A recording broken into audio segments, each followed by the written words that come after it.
Stand by for a transmission from DX Central. This broadcast is not a test. To confirm reception, please tune your radio to any AM or FM frequency and report your observations during this transmission. Again, this is not a test.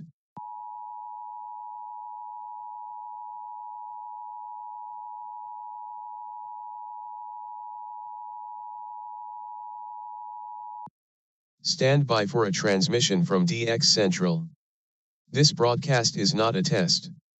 To confirm reception, please tune your radio to any AM or FM frequency and report your observations during this transmission. Again, this is not a test.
DX Central Live is brought to you in part by...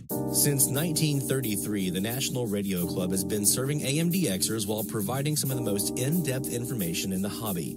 From the annual NRC AM log, a must-have reference for domestic station information, to antenna design reference manuals, and of course, the DX News Member Bulletin, which is filled with station information updates, domestic and international loggings, and a whole lot more.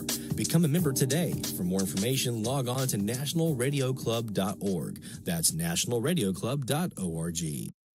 While the HF bands can be filled with entertaining and intriguing transmissions, how do you know when and where to look? Let Teague Publishing's Global Radio Guide lead the way. In addition to its exhaustive list of time and frequency for international broadcasters, radio hobby icon Gail Van Horn brings you equipment reviews, an SDR buyer's guide, feature articles, and more. Pick up your copy today. Visit teaguepublishing.com for more information. That's teaguepublishing.com. From the pages of its DX Monitor member bulletin, members of the International Radio Club of America share their domestic and international AMDX loggings. In its Mexican log, a wealth of information can be found of stations from south of the border. Technical guides, sunrise, sunset maps, and more make the IRCA a must-join for any AMDXer. For more information, log on to ircaonline.org. That's ircaonline.org. Through crashes of static in quiet hours, we listen. In languages we can scarcely understand, and of places we have only visited in our dreams, we listen. Incessantly, we perfect our array of aerials, receivers, and resources. We refine our skills and our techniques so that we might listen. We are DX Central, and we're all about radio. Visit us at dxcentralonline.com or check us out on YouTube. Search DX Central. Keep up with DX Central. Follow us on Twitter at DX Central.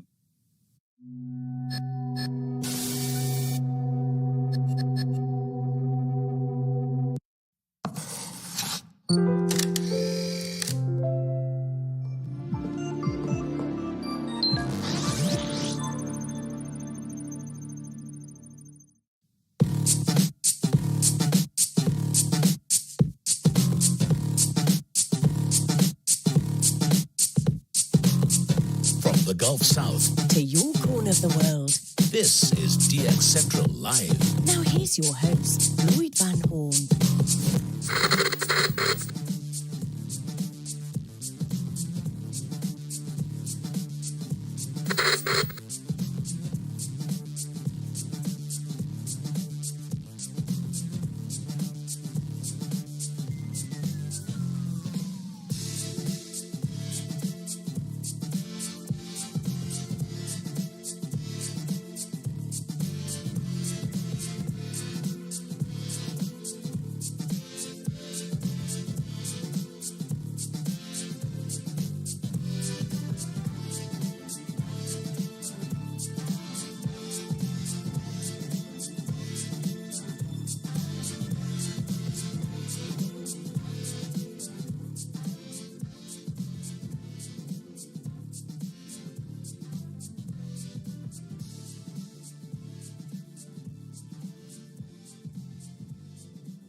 There we go. I think that got it. How about you now? I just had to unplug it and replug it back in. There you go. Welcome to DX Central Live. We're back, and we have all the... Actually, you guys can't see me now, can you? And now we're back. All right, so now we got all the technical stuff sorted out. It's been a while, guys. We've been in Mardi Gras mode and day job mode and everything else. Can you guys hear me? Let me know in the chat. Make sure the audio sounds good. I at least want to make sure that you can hear me well here. Everything sounding good? Yep. All right, good. Sean, I think this is why I was having issues last night with my microphone. It was not working last night when we were trying to chat. So, and I think this is the reason. So anyway, I had it fixed earlier today. It was working. I was like, wow, it's fixed. Everything's good. And now it's not. It just randomly decided, I don't want to do anything anymore. Anywho, welcome back everyone to DX Central Live. We are back after a little bit of a break for Mardi Gras and some other stuff. And we have a very special night in store for you all tonight. We've got a double dose of DX Central Live actually heading your way. We got our live stream here. We're doing some live DX. We'll get back to that here in just a few moments. Let me get back to the big camera here. Do our usual spiel. We'll be getting back to the DX here in a little bit. And then obviously tonight we've also got the WDFB DX test out of Kentucky on 1170. So we'll be live streaming for that. We go live here at 10:45 Central Time. That's 4:45 UTC tonight. And that's right before midnight, so about 11:45 Eastern time for those of you in the eastern side of the country who will be getting ready for that Kentucky DX test. We'll be doing our live stream, doing the entire DX test from here at our North Shore studios in Mandeville, Louisiana. And I won't be on camera a whole lot because we'll just let it kind of roll. That way you guys have a chance to do some comparisons. I don't want to cover up over the audio by a bunch of talking and everything. So we'll do our usual spiel where we talk about the DX test, the details and everything. We'll talk about DX test in general. We'll play some of our clips that we usually like to play to reacclimate folks who might not be used to DX test or might have been a while. And then, boo, the DX test itself. So hopefully you guys have had a really great couple weeks. I see you guys are absolutely crushing it in the graveyard challenge, by the way. Holy goodness gracious. I have not seen that many logs from our medium wave frequency challenge ever. We're knocking on 900 logs for the week. For the period here. So you guys are absolutely crushing it on the graveyard challenge. We'll be doing our results from that next week. This week we've got our results. We'll be playing a bit later on in the show here after the top of the hour. We'll be doing the results from week 15 when it was 1089 to 1143. We'll also be announcing our new frequency of the week for week 17 coming up a bit later on in the show in the second hour, or the beginning of the second hour, almost to the second hour. What else have we got? We got shout outs. So we want to know the stuff you've been hearing since we last met. New countries. I know Barry's got some stuff. I know he's going to get his passport stamped tonight. Barry's got some new countries. So I think some of you guys got some new states, some new logs. I'll be honest. I have not had a whole lot of time for DX. In fact, I haven't done much DX since, was it the 5th? I want to say it was the 5th or the 6th of the month. I really haven't touched the dial since then. Between day job stuff and some other projects and things like that, it's just been head down on all that, and then Mardi Gras, obviously, going to a lot of parades and whatnot. So anywho, I do have one thing we're going to talk about here in a bit that is going to be a new project we're going to be working on. That's this guy. Some of you already probably know what this is, but we're going to talk about this and how this is related to AMDX. You wouldn't think that this little thing here, I mean, it's not even... It's the size of my mouse. It's not even the size of my mouse. Well, if you put the connector, the BNC connector on there, maybe it's the size of the mouse. But this is something that you can use for AMDX, and I'm going to give it a shot. We'll talk about that here in a bit. At the top of the hour, which is almost here. We're almost to that time frame. So we're going to start off here in the graveyard because I haven't, again, had a chance to do a whole lot. We're going to start off on 1240 and get some stuff hopefully there, and then we'll kind of check some of the other frequencies as we go through here and yeah, see what we can hear. You guys ready? Let's go ahead and top of the hour this bad boy.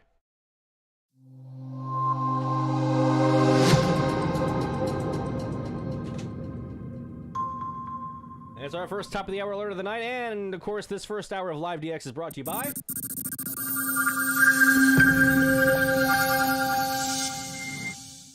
National Radio Club. NationalRadioClub.org is where you want to go for more information about becoming a member if you're going to do the published printed DX news in hand. or if you're going to go the EDX News route, if you want to save a little money, get the EDX News route. Either way, you got to become a member, especially if you want to play in the the DX test tonight, and you want to play about getting a QSL card. You got to be a member of either IRCA or the NRC to do so. So you might as well go on over if you haven't done so already. Check out NRC, the National Radio Club, at nationalradioclub.org. We're sitting on 1240, a little tour around the shack as usual. We've got our Perseus SDR. We have our north-south CAS right now pointing north at 336 degrees roughly. We've got our northwest-southeast CAS pointing northwest. Just made the switch earlier this evening. Those are running through the Lankford-Misek Phaser with the Colin Newell-built vactrols. Now looking over here at our RSPDX, we got two W6 LVP loops running through an MFJ-1026 Phaser. That's SDR Uno software that we're running there for the RSPDX from SDR Play. And we've also got our AirSpy HF Plus Discovery. We've got our northeast-southwest CAS facing northeast this evening to get ready for the DX test tonight. We've got our Colin Newell built vactrol in there as well, and we're running SDR Sharp software for that one. Let's go back over here. You know what? We're recording right now on the Perseus. Let's start off here on 1240 on the northeast wire. I haven't done any looks. I just swapped this over tonight. Let's take a look and see what's on 1240 on the AirSpy HF Plus Discovery, looking northeast.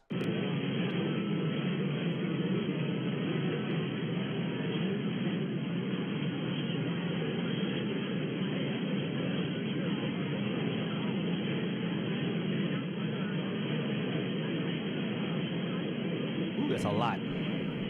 So we're going to go over here.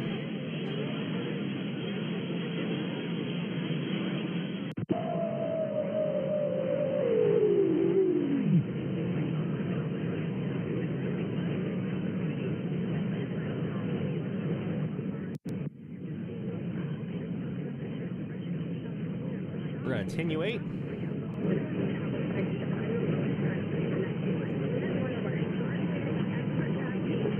Sweet tea tonight, guys. That's it. Just sweet tea.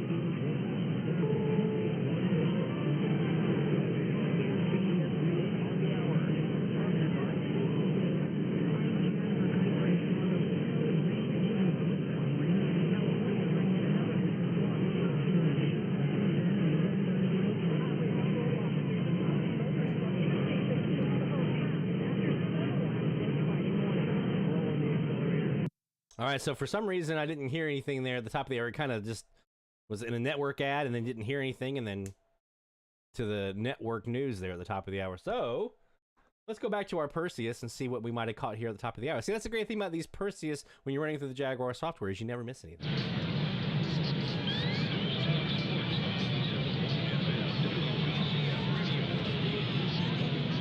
All right, so this is one that's a common occurrence here for us. Just heard the ID there to be BCF radio up in Alabama. This is, what was it, Florence, Alabama. Heard them a couple times here when we were doing some Graveyard DX early on in the challenge period. So they're still coming in, and this is on our north-facing wire. So this is at 336 degrees. They're at 23 degrees from me, so just off axis. Normally 336 would be, let me see, right about here-ish. Yep, that's right at it. So normally you see this line here between me and Missouri, here in Nevada, Missouri, KNEM. That's pointing right at, my CAS is pointing right at them right now. So to be BCF is coming off the side of that that bandwidth or that beam width there on the CAS. Let's go back in now and see 1230. I know who that was going to be. Everything you need to know about personal injury and other legal topics important to our community. Catch Down by Law with Daryl Gray, Thursdays at 9 a.m. Hello, I am Bishop Freddie Caldwell Sr., host of the Know Your Bible International radio broadcast, which is heard here on WBOK 1230 AM each Sunday morning at 8 o'clock a.m. We're going to do a little exercise here in a bit to phase them out and see what we might have underneath. I've been able to get some results that way. on 1230 here, and actually pumping up my numbers a bit on 1230. So we'll do some of that here in a bit in this first hour here when we do our live DX. Let's move up now to our next on the graveyard group. We're going to go to 1340 now. We have a local on 1350, so we're going to be lower sideband to get away from the slop. Let's see what we might have had here.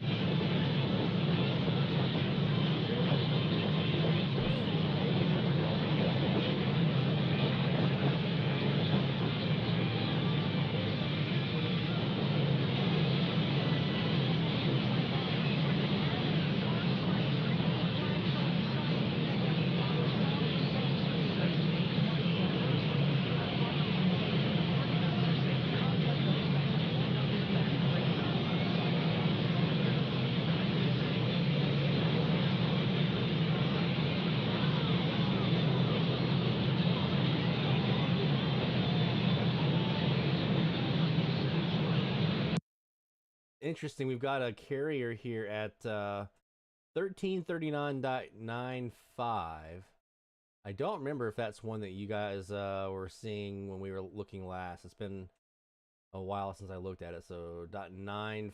Let me look on my offset list here. See if we have anything known at that offset-ish, 957-ish, 96, somewhere in there. I feel like we were looking at that last time we were together here. 95.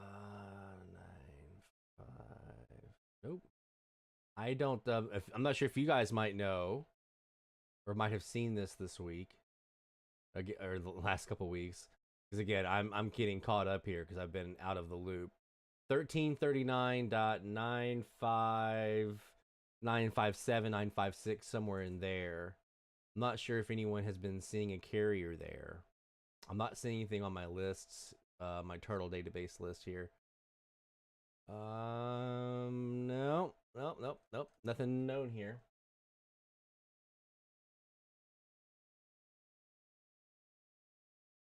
So yeah, if you guys have seen that one, 1339.957-ish, somewhere in there, who that might be. That you've been seeing, if you've been able to ID who the carrier is there on that offset. And again, this is pointing north, looking north.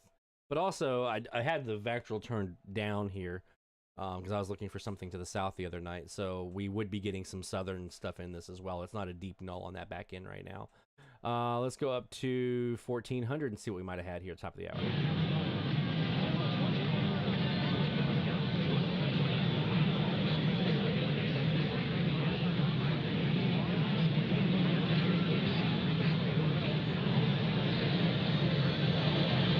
Justin.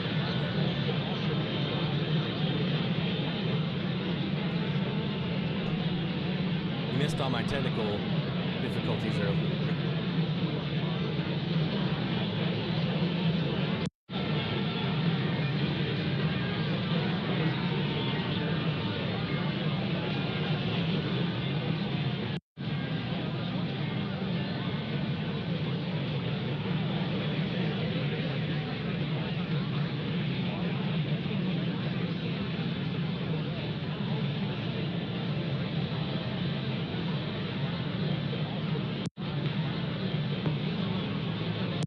Nothing in there on that one. Let's go up to 1450. See if we had anything top of the hour here.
There was something in there. I heard somebody talking about Tennessee Christian, so probably something up in this area, up in here. Probably. I've been hearing a lot of Kena, K-E-N-A, out of Mena, Arkansas. Not sure which one it might be. Dave, if you're in there, or Keegan, you know the pronunciation on that one. Let's go look now at 1490. This is one I've actually spent some time on when I was doing some DX on the Graveyarders here. Let's see what popped up.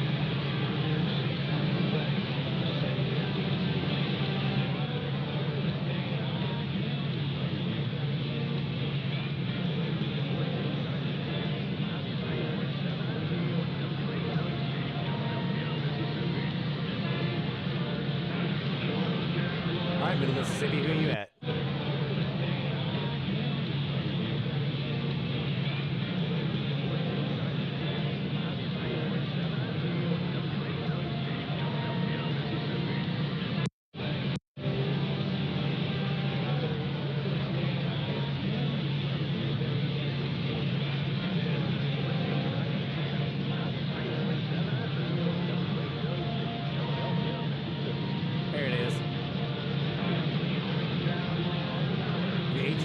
Philadelphia, Mississippi. Got them. Nice idea out of them. Heard them before. That's a relog, but that's one for me for the challenge for this week. Yay! So I think that puts me at 13. 13 Graveyarders heard. I have 13 stations heard here in Mandeville so far on 1240 alone. So you can tell I just didn't have a lot of time to devote to it this week, guys, unfortunately. All right, so let's take a quick break. We're going to come back and we'll do our results video from week 15, back when we were 1089 to 1143. We're going to look at that. We'll do some looking over on 1170 in preparation for the DX test tonight. We'll do some more graveyard work and get ready for our announcement here towards the top of the hour for our new frequency of the week, right here on DX Central Live. So don't go anywhere. We'll be right back. DX Central, because we're all about radio. Visit us at dxcentralonline.com or check us out on YouTube. Search DX Central. DX Central Live is brought to you in part by... Since 1933, the National Radio Club has been serving AMDXers while providing some of the most in-depth information in the hobby. From the annual NRC AM log, a must-have reference for domestic station information, to antenna design reference manuals, and of course, the DX News Member Bulletin, which is filled with station information updates, domestic and international loggings, and a whole lot more. Become a member today. For more information, log on to nationalradioclub.org. That's nationalradioclub.org. While the HF bands can be filled with entertaining and intriguing transmissions, how do you know when and where to look? Let Teague Publishing's Global Radio Guide lead the way. In addition to its exhaustive list of time and frequency for international broadcasters, radio hobby icon Gail Van Horn brings you equipment reviews, an SDR buyer's guide, feature articles, and more. Pick up your copy today. Visit teaguepublishing.com for more information. That's teaguepublishing.com. From the pages of its DX Monitor Member Bulletin, members of the International Radio Club of America share their domestic and international AMDX loggings. In its Mexican log, a wealth of information can be found of stations from south of the border. Technical guides, sunrise, sunset maps, and more make the IRCA a must-join for any AMDXer. For more information, log on to ircaonline.org. That's ircaonline.org. Through crashes of static in quiet hours, we listen. In languages we can scarcely understand, and of places we have only visited in our dreams, we listen. Incessantly, we perfect our array of aerials, receivers, and resources. We refine our skills and our techniques so that we might listen. We are DX Central, and we're all about radio. Visit us at dxcentralonline.com or check us out on YouTube. Search DX Central. Keep up with DX Central. Follow us on Twitter at DX Central.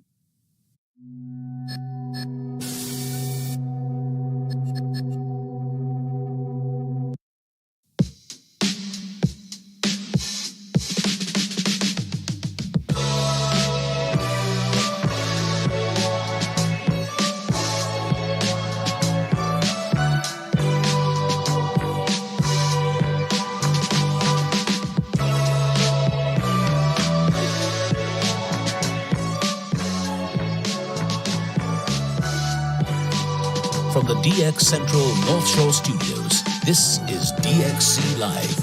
Now here's your host, Lloyd Van Horn.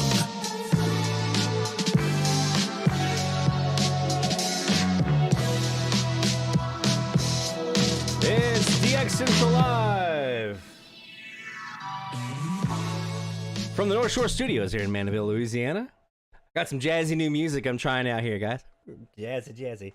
I got a new music service I was subscribing to for the YouTube channel because I was tired of getting hit with copyright stuff. Because I was using music for some of my videos through the place where I do all my video editing and stuff like that for the channel. Most of the video editing I do for the channel. They have a thing where you can get music and stuff like that, and you just attribute it to your account that you're going to be posting that on, and you're good to go. Well, I kept getting dinged because I would play it once and I played again later on. They're like, hey, it's only for one time, and I'm like, crap. So I just went to the service that they were using, the people that they were using for that. I went to them directly and got a subscription, and hopefully now, no more copyright problems. We're going to test it out here in a few minutes. See if we do, because I'm tired of dings on copyrights or people saying, can't monetize that video. That money's going right to this artist over here, even though I did all the stuff I'm supposed to do. Yeah.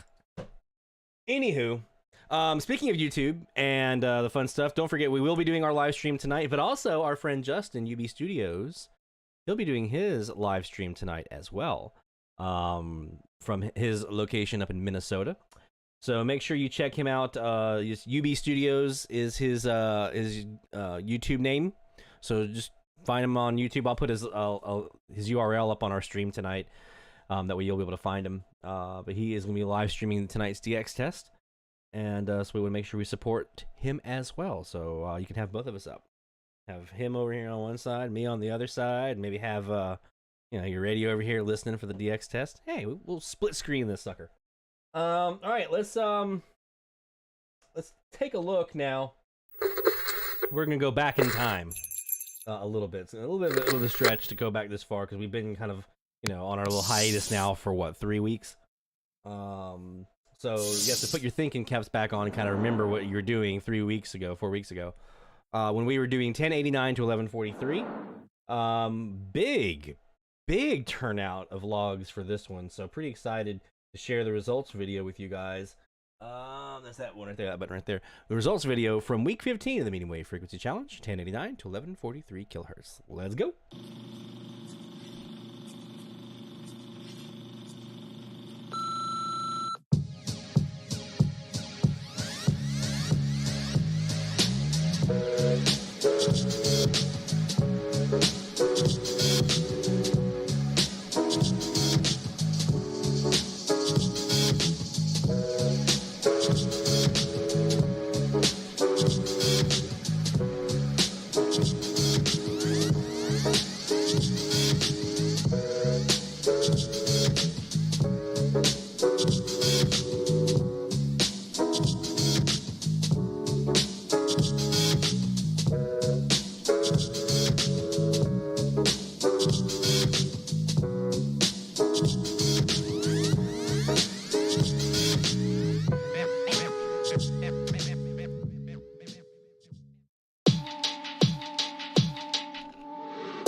All right, so congrats to our top dog of the week from week 15, Barry Bankston. Good job, as always.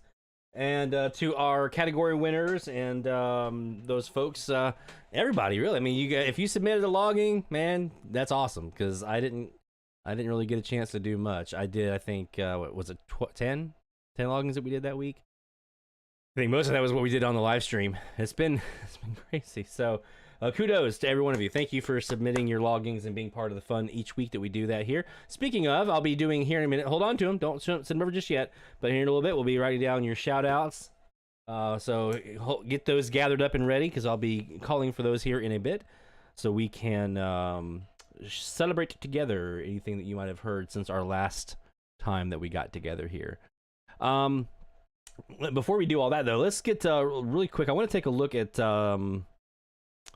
what to expect for later on tonight. Let's take a look here at 1170 on our nighttime pattern map site here. This is the nf8m.com website. This is the map of the frequency patterns for 1170. You'll see a couple of dominating ones here. The two big kidney beans here. We got KFAQ out of Oklahoma and Tulsa. You got WWVA over here, West Virginia. And so those are going to be the main dominant ones. And then over here in Kentucky is going to be a nice big daytime signal sending out all kinds of cool tones and whatnot. So you can take a look at this and kind of look at this in relation to your location and know, obviously what you've got between you and Kentucky. I'm going to really be kind of dealing with, for the most part, Oklahoma. We can actually take a look at that right now, actually. Let's go over here live on the Perseus. Immunizations for your baby by age 2. For more reasons to vaccinate, go to cdc.gov. This is KTSB. I don't know why it says KFAQ. It's KTSB. A message from the Centers for Disease Control and Prevention. Have a blast with your family when you get the Blitz.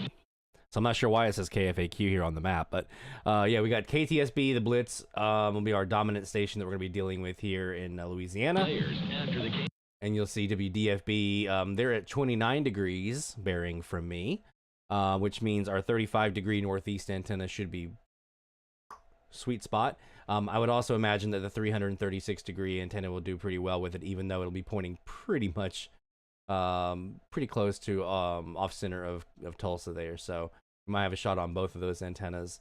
I doubt we'll get a whole lot off the northwest, which is over here at 305 degrees. So kind of right about here or so, roughly kind of that direction. I doubt we'll see a whole lot of it on that antenna, but we'll have it up just in case. And we'll also have our 2 W6 LVP loops on the RSPDX as well. So there you go. This is there's the map, so we all know what we're dealing with tonight. Also, speaking of knowing what we're dealing with tonight, I did see our friend Les Rayburn post this up on Twitter just a bit ago. Let me go ahead and pull that up. We'll be doing our DXC tweet of the week here in a bit as well, so don't forget about that. But we do have this little dealio to kind of deal with. Justin, and those of you up in the northern half of the country, this might be a little bit of a bummer for some of you. We have a minor R1 radio blackout in progress. Currently going on as well, that was as of 7 hours ago, so it might not be as intense right now, so we'll see if there's any kind of impact to our DX test tonight. But just keep that in mind. You might have some solar conditions that are hampering your ability to hear the DX test, but we're going to try it regardless. All right, so I was talking earlier, mentioned this little guy here, this little gray thing, and this little box that goes with it. So some of you might know what this is. This is the PA0RDT mini whip. And I got this directly from PA0RDT. There are some clones and things like that you can get on eBay and Amazon and other places. I think Alibaba's got it, AliExpress has got some, I think. But I get mine, you want to get yours directly from PA0RDT. Great guy. Super great communication, and you email him back and forth, and he'll get what you need. So this is the antenna right here. This is it. This is the antenna, and you feed it BNC, and he's got instructions on what he recommends feeding it with. So what I'm planning on doing And this is just the power inserter for it, basically, that sends the voltage down the line to power it, 12 volts down the line, 100 milliamp. So we'll be powering this with the DC power, and then we'll be sending that down the line here. And what I'm thinking about is putting this on my antenna B input on my RSP-DX. And what I'm going to do is take some of my rope that I have, I'm going to tie it here around the top and kind of put it up to a point right about in here, and then hoist this up in a tree. I've got a tree, I can probably get it about 25, maybe 35 feet. The higher you go, the higher the gain, which can be good unless you have a lot of strong signals, and it can be kind of bad. So I'm going to hoist this up. I'll play with the altitude or the elevation on it a little bit to see what works the best, but somewhere between about 20 to 35 feet, somewhere in there, up in a tree. Just kind of take to the rope and just kind of hoist it up into the tree. And then I'm going to get a lightning arrestor to, at the bottom of it, to plug that into a ground rod that I'm going to drive into the ground. Being a vertical antenna, I want to reduce noise, and that will help me with that. So that's going to be an experiment that we have coming up here pretty soon, to get this up in the air on one of my trees. I just got to find a tree that I think would work that's not already being used by another antenna. We're running out of options. So yeah, I got to get the feed line, I got to get the ground rod and the plate that goes to that connects the lightning arrestor to it. So we'll get all that in here, and then we'll get all that hooked up. So maybe within a month or two, I might have this up in the air. We'll be looking at using it sometime this summer, and then be ready for next DX season. But this is a tiny little thing, right? Like I said, it's no bigger than my mouse for my computer. Little bitty guy. But apparently, from people who use this, it is absolutely phenomenal on both medium wave and long wave, which was surprising to me, being such a short little doodad here. It's omnidirectional, which I like. To have an omnidirectional option instead of everything just being nothing but directional, like having an omnidirectional option in my toolkit. I've mentioned before, I'm a big believer that, yes, the more that you can put into your toolkit, the better off you're going to be. So if you have some portable radios and some SDRs, if you have some directional antennas, some highly directional antennas, and some loops that you can turn and things like that, and then maybe an omnidirectional like a vertical like this one, the more you can put in your toolkit, the better off you're going to be. Especially, I'm looking forward to seeing what this does, maybe with a phaser. Maybe if I can put some phasing through this. Put this through a phaser and then do some phasing with this, and then one of my loop combos or something like that. We'll see. But anyway, yeah, looking forward to testing this out. Apparently gets really, really, really good results on long and medium wave. The folks who have used it kind of rave about it, actually, and how amazingly well it performs. I'm not expecting it to be like beverage quality or anything like that, but hey, if it gives me something pretty cool and maybe gets me a different look that I don't already have that can help me get something new in the logbook, it's worth it. I think it was, I want to say $50, $60 shipped from overseas to the US. I don't remember the exact number. I have to go back and look, but yeah. PA0RDT, you can go to his QRZ.com listing for PA0RDT. Look him up, and you can email him, and he can give you the details on. There are two different versions. What I originally had wanted to do this for, and I might actually go back and get another one, is I wanted to put a one of these on my Jeep. That I could use to improve my AM reception on my Jeep, because my AM reception is pretty crappy. So I wanted to put like an SDR in the Jeep. This is my antenna with the Jeep. So I may end up going back and getting a second one, but I was doing some reading and I was so intrigued by it, I said, nope, this is going up in the tree. So we shall see. All right, let's go back now. We looked at 1170 on the nighttime pattern. We've looked at it on the radio. Let's go back now to our graveyard frequencies. We were just at 1490. We had some mush at 1400 as well. But I want to take a really quick look at 1230. What we're going to do is, I've got a local here. You guys, some of you have actually heard it this last couple weeks. WBOK on 1230. They're a local graveyard and great station, but for the purposes of DXing, I want to get rid of them. So we're going to see if we can't do that. So we're going to use a combination of two different things here to get rid of them. I'm using my vactrols because I have my two antennas that I'm using through my phaser are both pointing north. One's north, one's northwest. So I want to use the vactrols to kind of reduce the amount of signal coming in from the south anyway. Then whatever's left, we're going to try to use the phaser to get rid of it. So let me start there. So let me go ahead and get the audio up and running here so you guys can kind of hear. And To somewhere. So I'm going to start on the north-south antenna. That's where I'm at right now. I'm going to start on the north-south antenna and see if I can really dive that signal down and try to get a good null on the backside. Aren't coming to these homes because they're worried about being exposed. And we have people that are, you know, bedridden, sick. One person, you know, they asked to remain anonymous, but they have a child that is has total care needs. And they can't get home health to come out and take care of their child. And it's really been a struggle.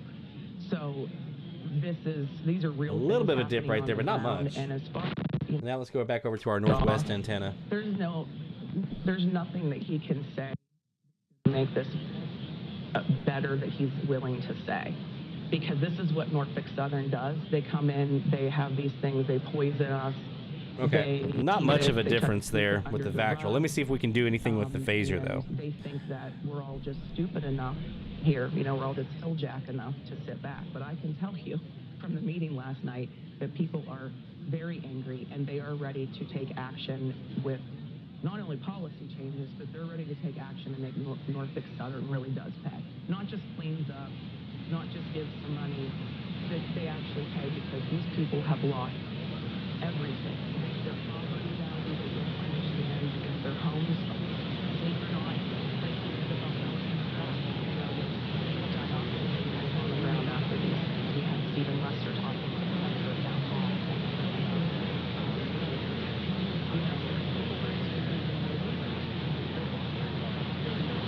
All right.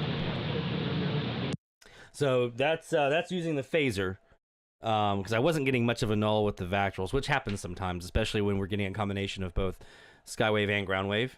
With a station that's relatively close, you can get that sometimes. So I wasn't getting much of a null on the backside with the vactrols in this instance. Normally I usually do, but in this case I was not, because it's still just a little bit after sunset.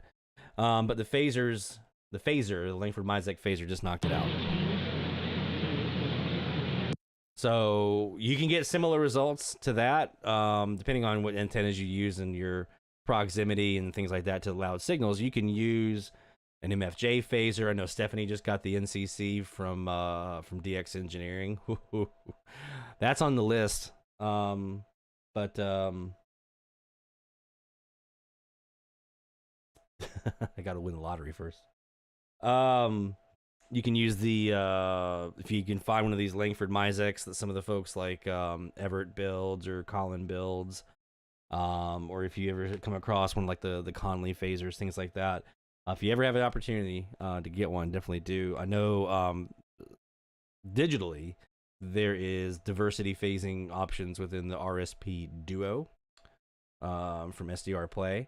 It's not as robust of an SDR on the medium wave side as the RSP DX is, but it does have diversity, so you can use that for some in the program to use that for phasing, that's actually pretty early on pretty high on my list right now. Something I want to try out and show you guys. So hopefully the next month or so I might have an opportunity to do that. There's also going to be coming out the new Perseus, so I'm not winning the lottery. I'll be honest with you guys. You know, I shoot straight. I was disappointed to see that price point that was quoted. I don't know if it's still the same, if it's how accurate that was, but the price point that I saw quoted was in excess of $2,500 or something like that. It was crazy. I mean, I bought my FlexRadio transceiver that operates on the ham bands and transmits 100 watts and does all the receiving and has 2 antenna ports and a receive port, and it's barely that much. But they're going to have independent receivers in there that you can use and have a diversity function as well, apparently, is what we're hearing. But we'll see. I doubt I'll have a version of that unless they come way down that price point. I just can't. I can't justify that from this side. That's a bit high for me. So yeah, if you have an opportunity to get a phaser, I highly recommend it, because you can just see what it just did. I mean, it completely took out a local that was this loud. To not have any additional regulations. From here to gone. And then that will then allow other stations to now come up in the mix. And it's because of that that I've been able to log, where am I at now on 1230? Let me pull up my online logbook.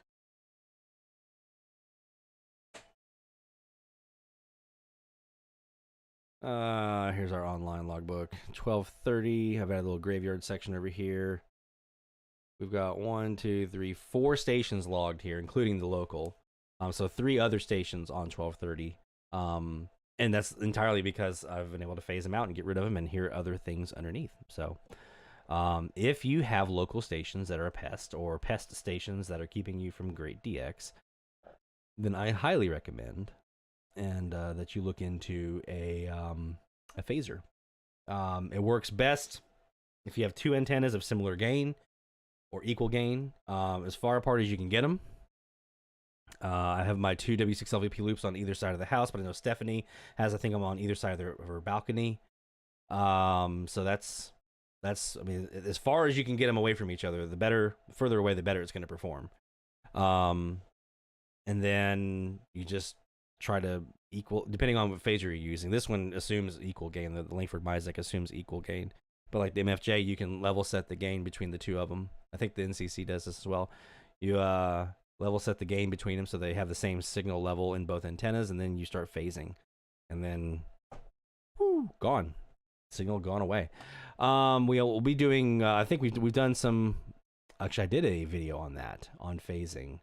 That's up on the YouTube channel here, so make sure you check that out, and we'll be doing more as we go along as well. So, all right, let's get back to some more DX though, because we're coming up here pretty quick on another break, and then we'll be getting ready for top of the hour here as well. So let's go back to do 1230 and see what we might have here. But go ahead now. We're gonna open up the chat for shout outs. So, new countries, new states, new logs since we last met on the 27th of January. New states, new countries, new logs. Let me know in the chat, and we'll get you in here for some shout outs. And we'll get ready to do some log sawing here in a little bit. You know what I'm saying? So hit me in the chat. Let me know those shout outs. We'll get those ready for you.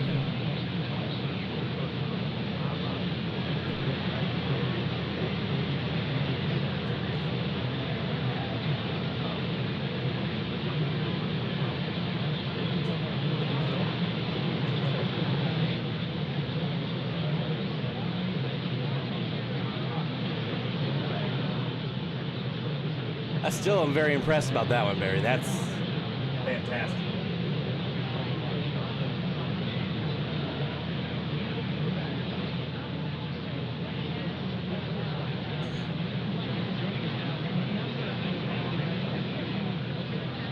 Let's, yeah, anything you got? New countries, new states.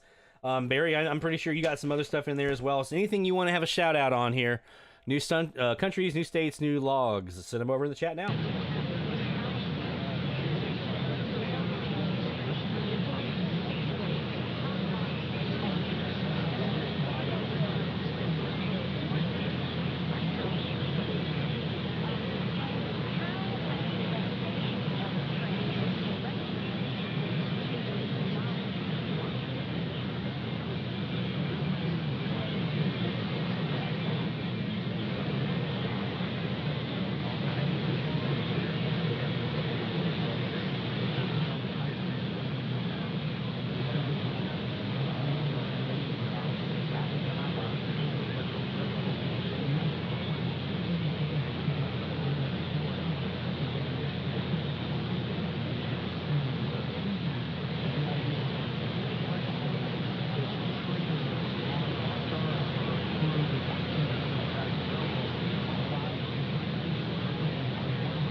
Wow, you guys are crushing it.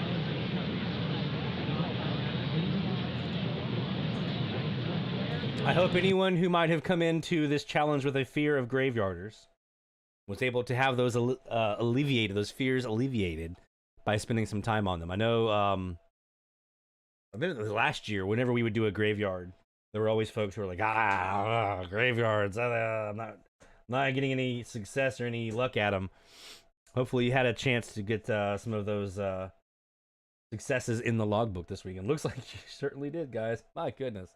All right, so let me do it really quick. Let you guys know who I've got so far. I've got Barry, I've got Justin, I've got Stephanie, I've got Tom, I've got Dennis, I've got Bill, I've got Troy, I've got Sean, I've got David, I've got Carl, I've got Haley. If I didn't call your name and you have a shout out you want to have included in this first round of shout outs this hour, make sure you let me know over in the chat.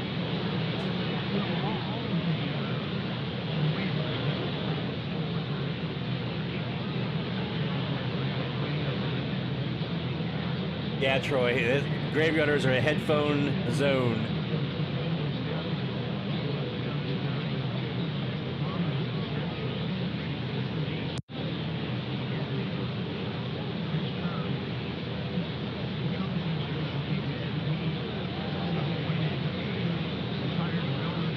Mike, were those 27 graveyarders all new, or just any of those relogs, or?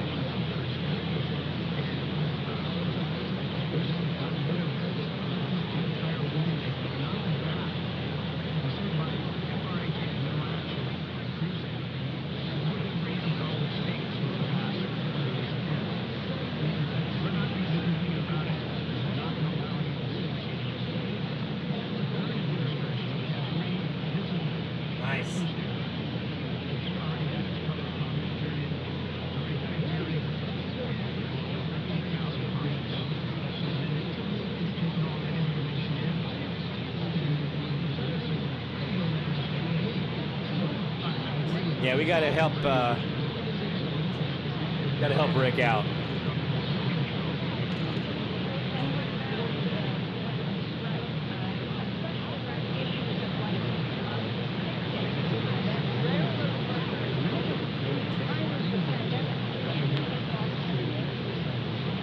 All right.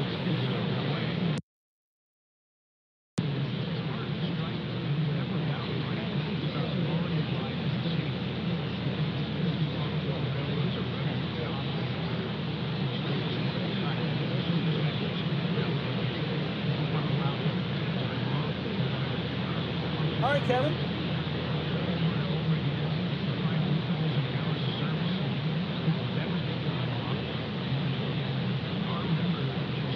I got you in there. And thank you for the kind words.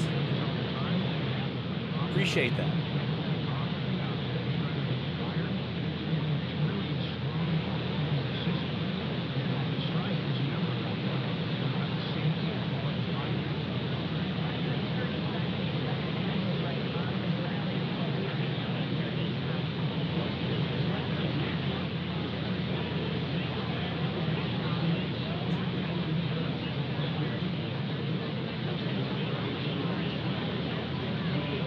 All right.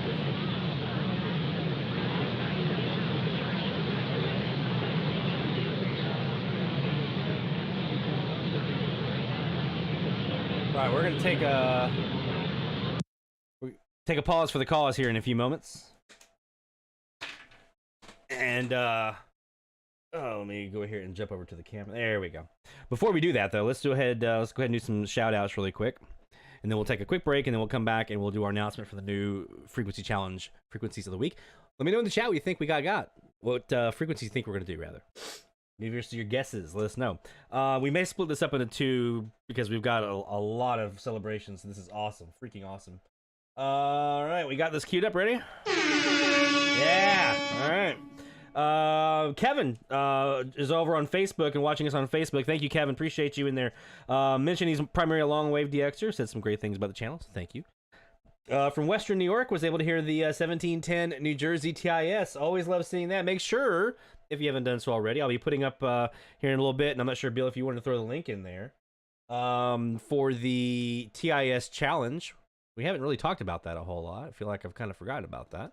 So we're going to talk about that in this next hour as well. But get that log submitted for the TIS challenge as well. And congratulations to you on a new log.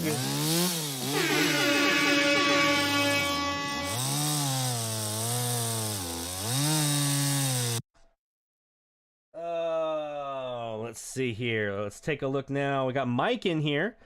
Mesa Mike, 27 graveyarders, 6 of those brand new with an average distance of 576 miles. So 6 new ones thanks to the challenge. So good job, Mike.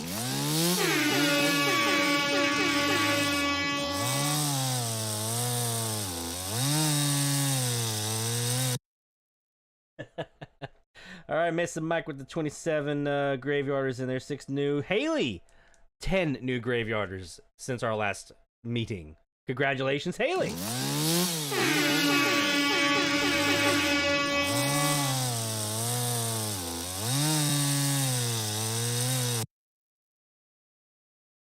Let's see. Did I mix that up, Mike? Did I know Mesa Mike was in there. I thought maybe it was Mesa Mike. I might have messed that up. It might have been Mike down in Mexico. Mexico Mike and Mesa Mike. We got to get you guys some different names to keep you separated here. Because my mind doesn't work very well these days. Carl got you in there with 25 new stations, including 10 graveyarders, including our local WBOK 629 miles. Good job, Carl.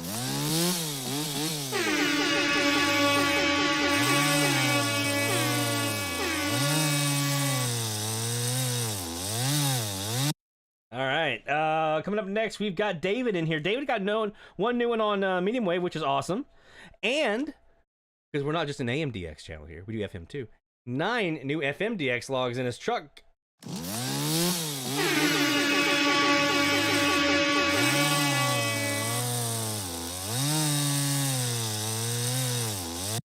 Yeah, so 9 new FMs and a new medium wave. Good job, David.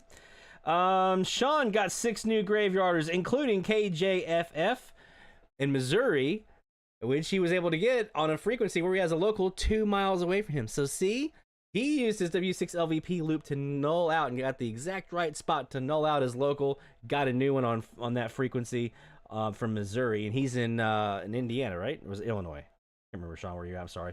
I always get those two confused too. But anyway, the point is, was able to get a new station by nulling out using the loop antenna to null out the local. So good job, Sean.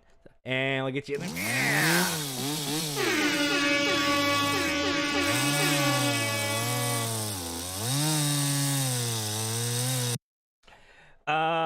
Let's see. Troy got himself a new state thanks to KRMG 740 in Oklahoma. Good job, Troy.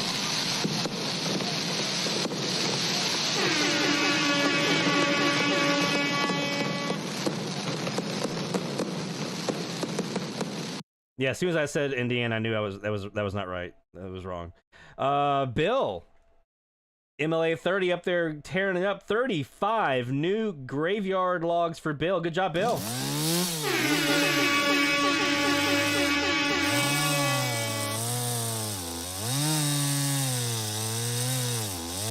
And we got Dennis, also 35 new graveyarders logged. Good job, Dennis.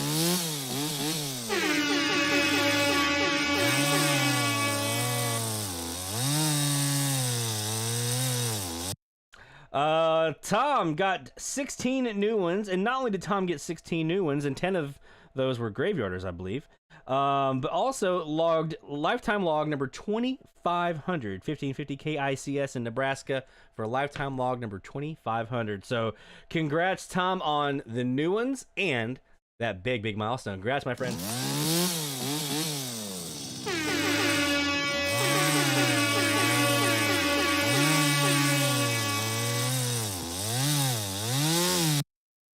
All right, Stephanie got a new graveyarder, 627 miles on 1400 kilohertz KART in Idaho.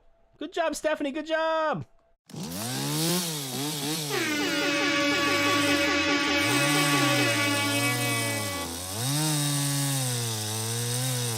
All right, got 2 more here, and then we'll do a quick break. Our friend Justin up in Minnesota logged a brand new one. Said it's been a bit slow. Same here. KTSM, though, El Paso, 690 for a new one last night for Justin. Good job, Justin!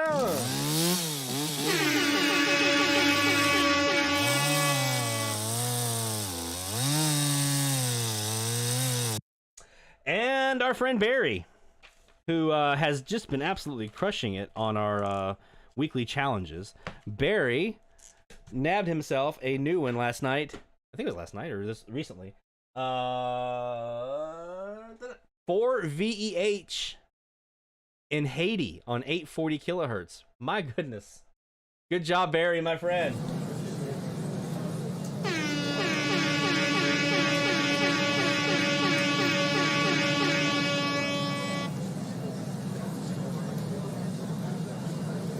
I heard him in Charleston. I haven't heard him since. I heard him twice. Once HAS was off the air. Once I phased him out and got him early in the evening one night.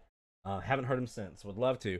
I think I remember somebody in the Slack channel actually mentioned hearing a new province this last week. I think it was British Columbia, or a couple weeks ago it was British Columbia. I think it might have been Rob, actually. Rob Keeney. So Rob, in honor of your new province, I have a new celebration to introduce tonight here on DX Central Live. It's the new Canadian province. So here we go, eh?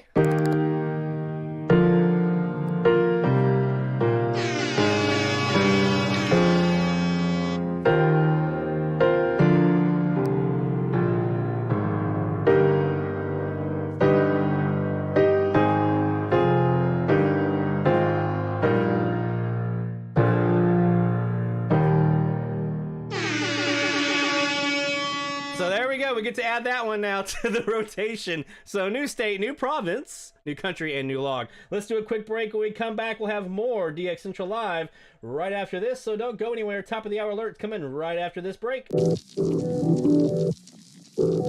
DX Central, because we're all about radio. Visit us at dxcentralonline.com or check us out on YouTube. Search DX Central. DX Central Live is brought to you in part by... Since 1933, the National Radio Club has been serving AMDXers while providing some of the most in-depth information in the hobby. From the annual NRC AM log, a must-have reference for domestic station information, to antenna design reference manuals, and of course, the DX News Member Bulletin, which is filled with station information updates, domestic and international loggings, and a whole lot more. Become a member today. For more information, log on to nationalradioclub.org. That's nationalradioclub.org.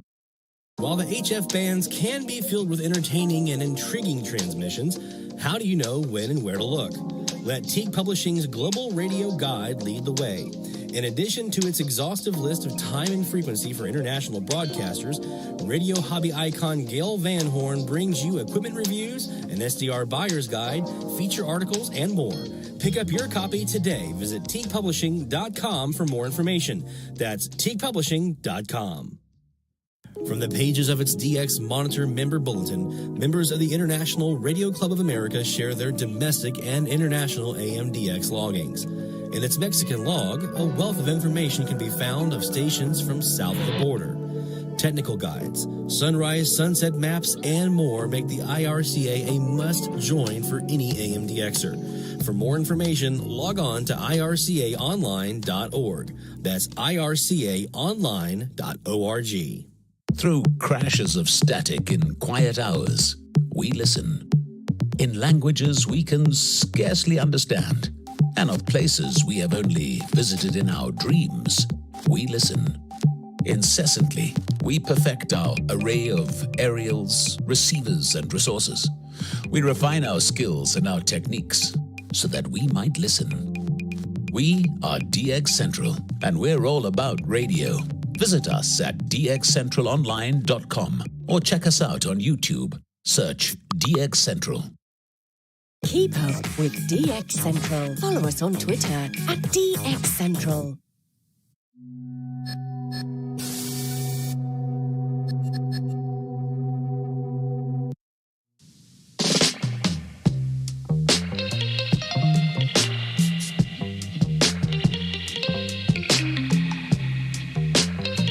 from the DX Central North Shore Studios, this is DXC Live. Now here's your host, Lloyd Van Horn. It's DX Central Live from the North Shore Studios here in Mandeville, Louisiana. Good evening, my friends, and thank you for joining us. We got a top of the hour alert coming up here in just a few moments. So we're going to want to go ahead and let me there. Okay, yeah, all right. So we're going to go ahead and get ready for that. But before we do, this next hour of Live DX is brought to you by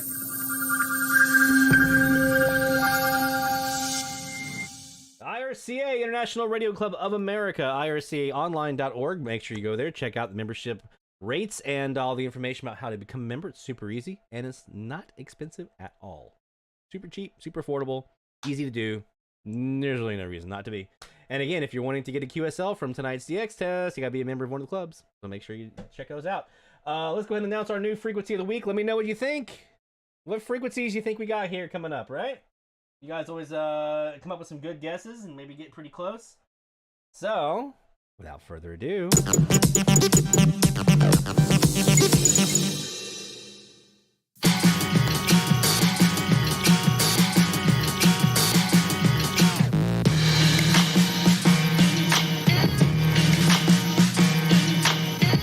Yeah. 1590 to 1602, that's where we are going to be sitting over the next week. Two U.S. frequencies, two international frequencies. We're looking at some of the nighttime pattern maps for the U.S. stuff. Maybe take a look and see what might be there internationally as well when we get ready for that here after those top of the hour. We'll take a look at those. But these are two frequencies that we hadn't done. We're starting to get through most of the frequencies. We've gotten through quite a few of them. Obviously, we've spent some time on the graveyarders now. We've got the expanded band covered pretty well. A lot of the big open clear channel frequencies have been done. We're just kind of whittling away now at some of the regionals. So finding some where there's kind of a range has been a little it's more difficult now. But these were two that we hadn't touched yet, 1590 and 1600 in the U.S. So and there are two frequencies I would like to flush out myself as well. So here we are, 1590 and 1600, and then also obviously 1593 and 1602 for our international friends as well. So let's go ahead and take a look and start off right now on top of the hour alert and start off on 1590.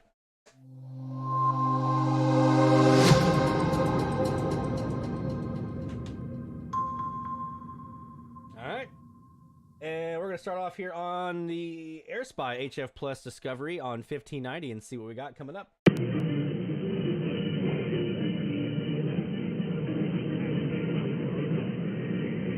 And the blog post with the link for the Google form and our results page and everything else from week 15. The blog post is now up on the website, so make sure you check it out. That's dxcentralonline.com.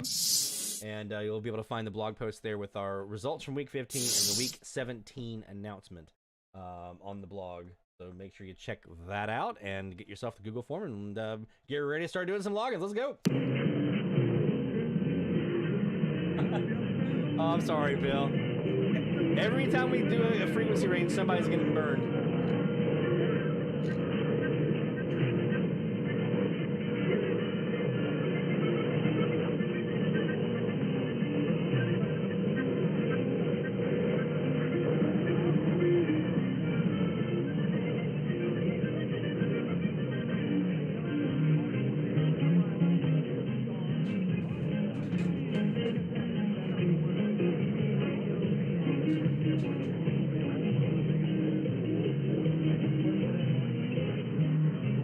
Recording over on the Perseus, so we'll go back here at the top of the hour and check and see what we got there.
Is that them, Rick?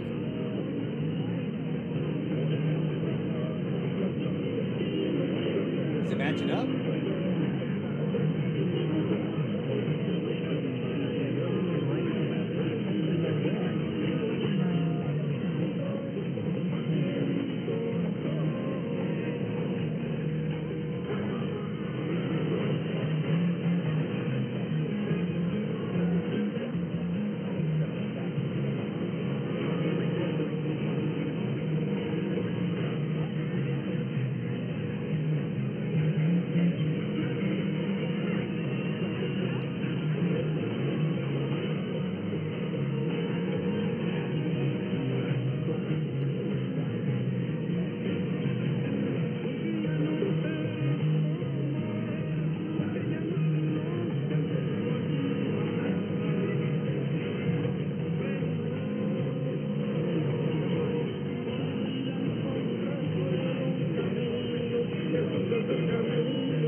CSL.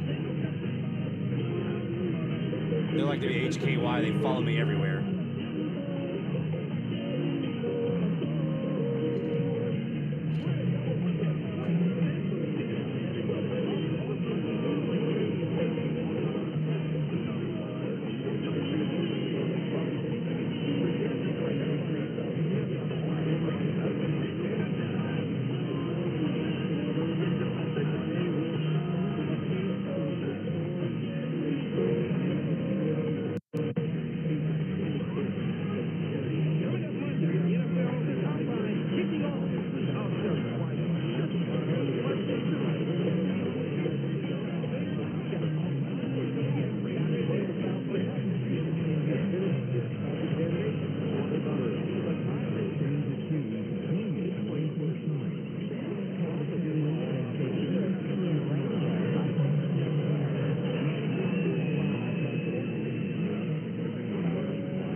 I'm going to assume that ESPN radio, because we're on the Northeast CAS antenna here, I'm going to assume that ESPN is probably Tri-Cities to be KTP. I'm not going to log it, but that's who I assume that's probably who that is, because we're pointing pretty much right at them.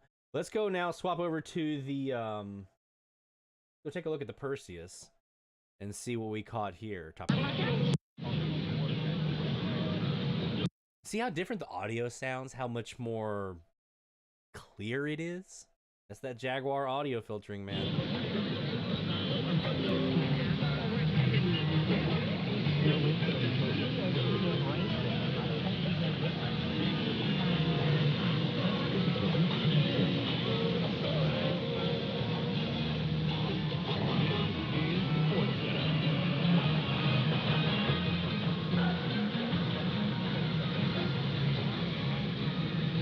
Now that Sports Center, that could be KGAS in what is that?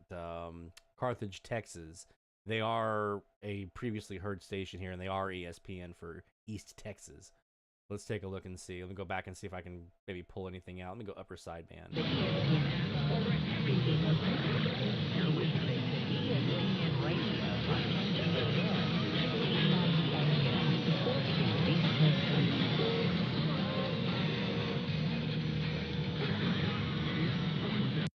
I didn't hear an ID in there, did you guys?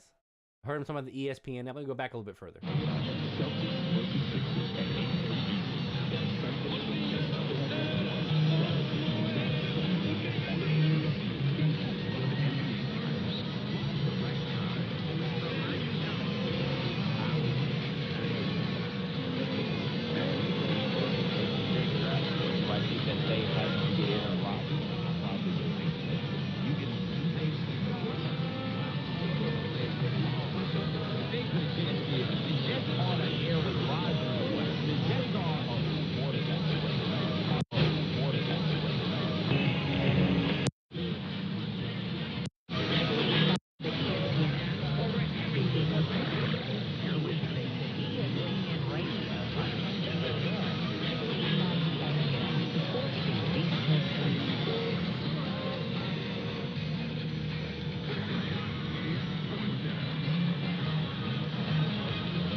No, I hear the ESPN music, but I don't hear any talking over top of it.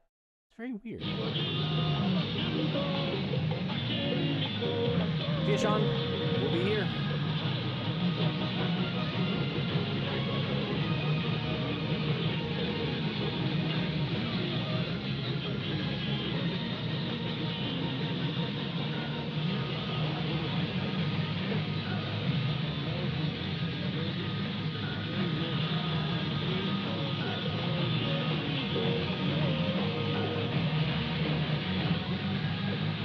Coming up Monday with the NFL Combine kicking off this week, I'll tell you why you shouldn't read much into what you see on the field. Keyshawn, J. Will Max, Monday morning on ESPN Radio, ESPN 2, ESPN U.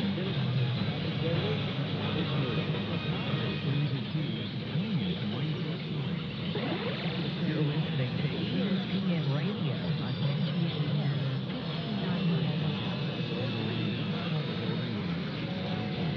That's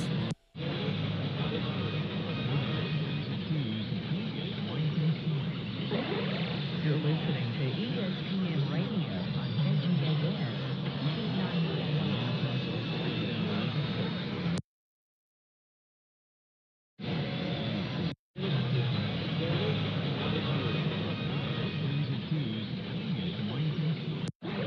You're listening to ESPN Radio on KGAS.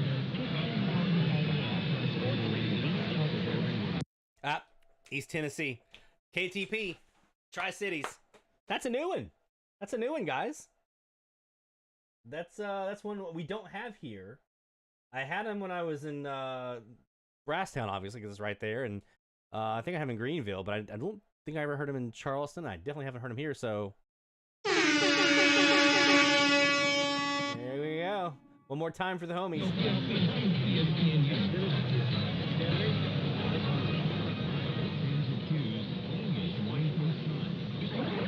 You're listening to ESPN Radio on KGAS. 1590 AM. Oh, nope, East Texas. I heard that wrong. Good thing I haven't put it in the logbook yet. Woo! East Texas. You're listening to ESPN Radio on KGAS. Yep, KGAS. I heard it wrong. Okay, I missed the call letters last time. KGAS, 1590 AM, ESPN for East Texas. What you do, what you see on the field. Keyshawn, J. Will Max, Monday morning on ESPN Radio, ESPN 2, ESPN U.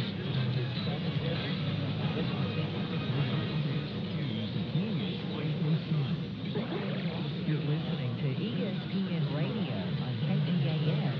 1590 AM. Yep, that's who that is. KGAS, East Texas. Carthage. All right, so that's mystery solved. Let's go look at 1600 and see what we caught. Hopefully it's a little bit easier.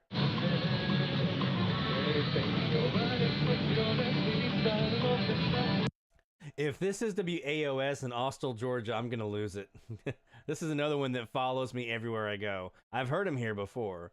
But they just, that signal just will not stop. See you, Steph.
Oh, O and Q. I used to hate them. AOS is Austell, Georgia. O and Q down in Oviedo. Every time I was like, ooh, I've got something cool Latin American here on 1030. Oh, never mind. It's just Oviedo.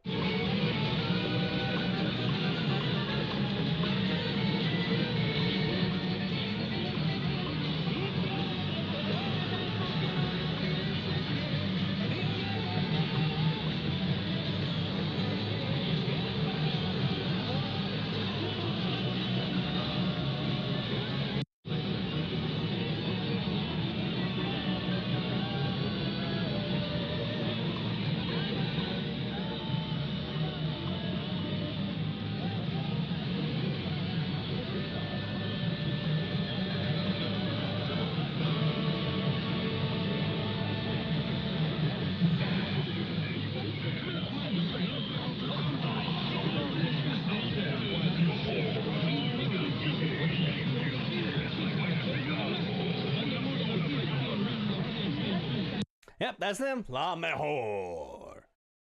I think it's the same group that's WLBA 11. Yeah, WLBA 1130. So I'm on 1130. I'm thinking, oh, I got something cool. Oh, it's just Gainesville. I'm on 1600. Oh, it's just Austell, Georgia. Again. Let's take a quick break. When we come back, we have more live DX. We're going to take a look at the nighttime pattern maps for these two frequencies.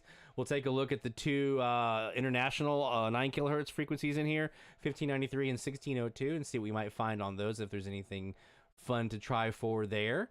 And we'll also look at some of the international stuff on these two frequencies and see if there's anything fun there that we can look at. So down into Latin America. So don't go anywhere. More DX Central Live is coming up right after this.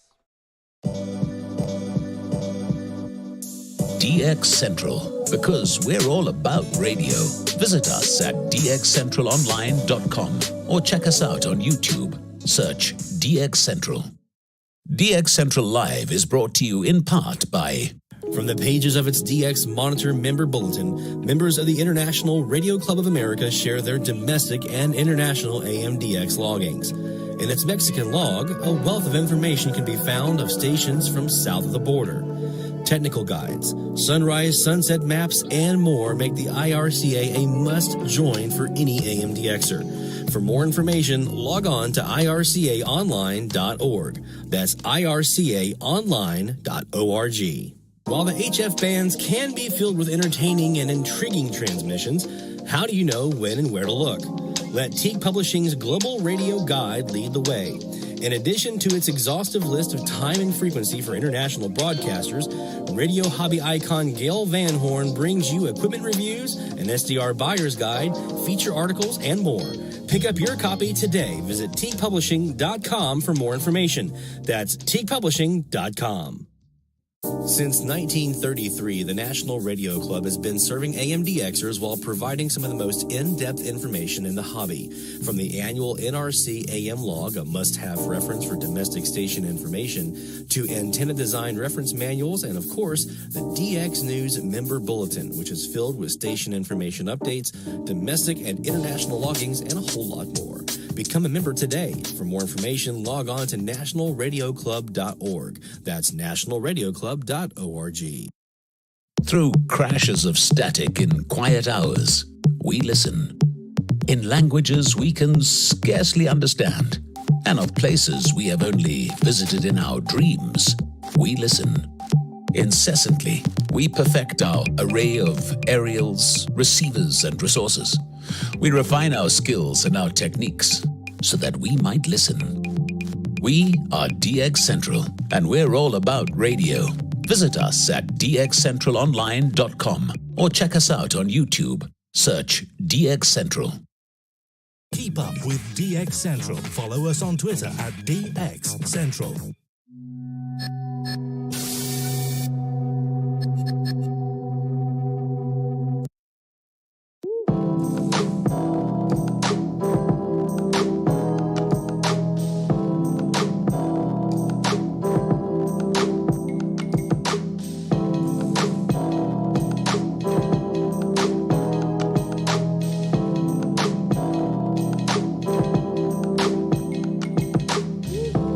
DX Central North Shore Studios. This is DXC Live. Now here's your host, Boyd Van Horn.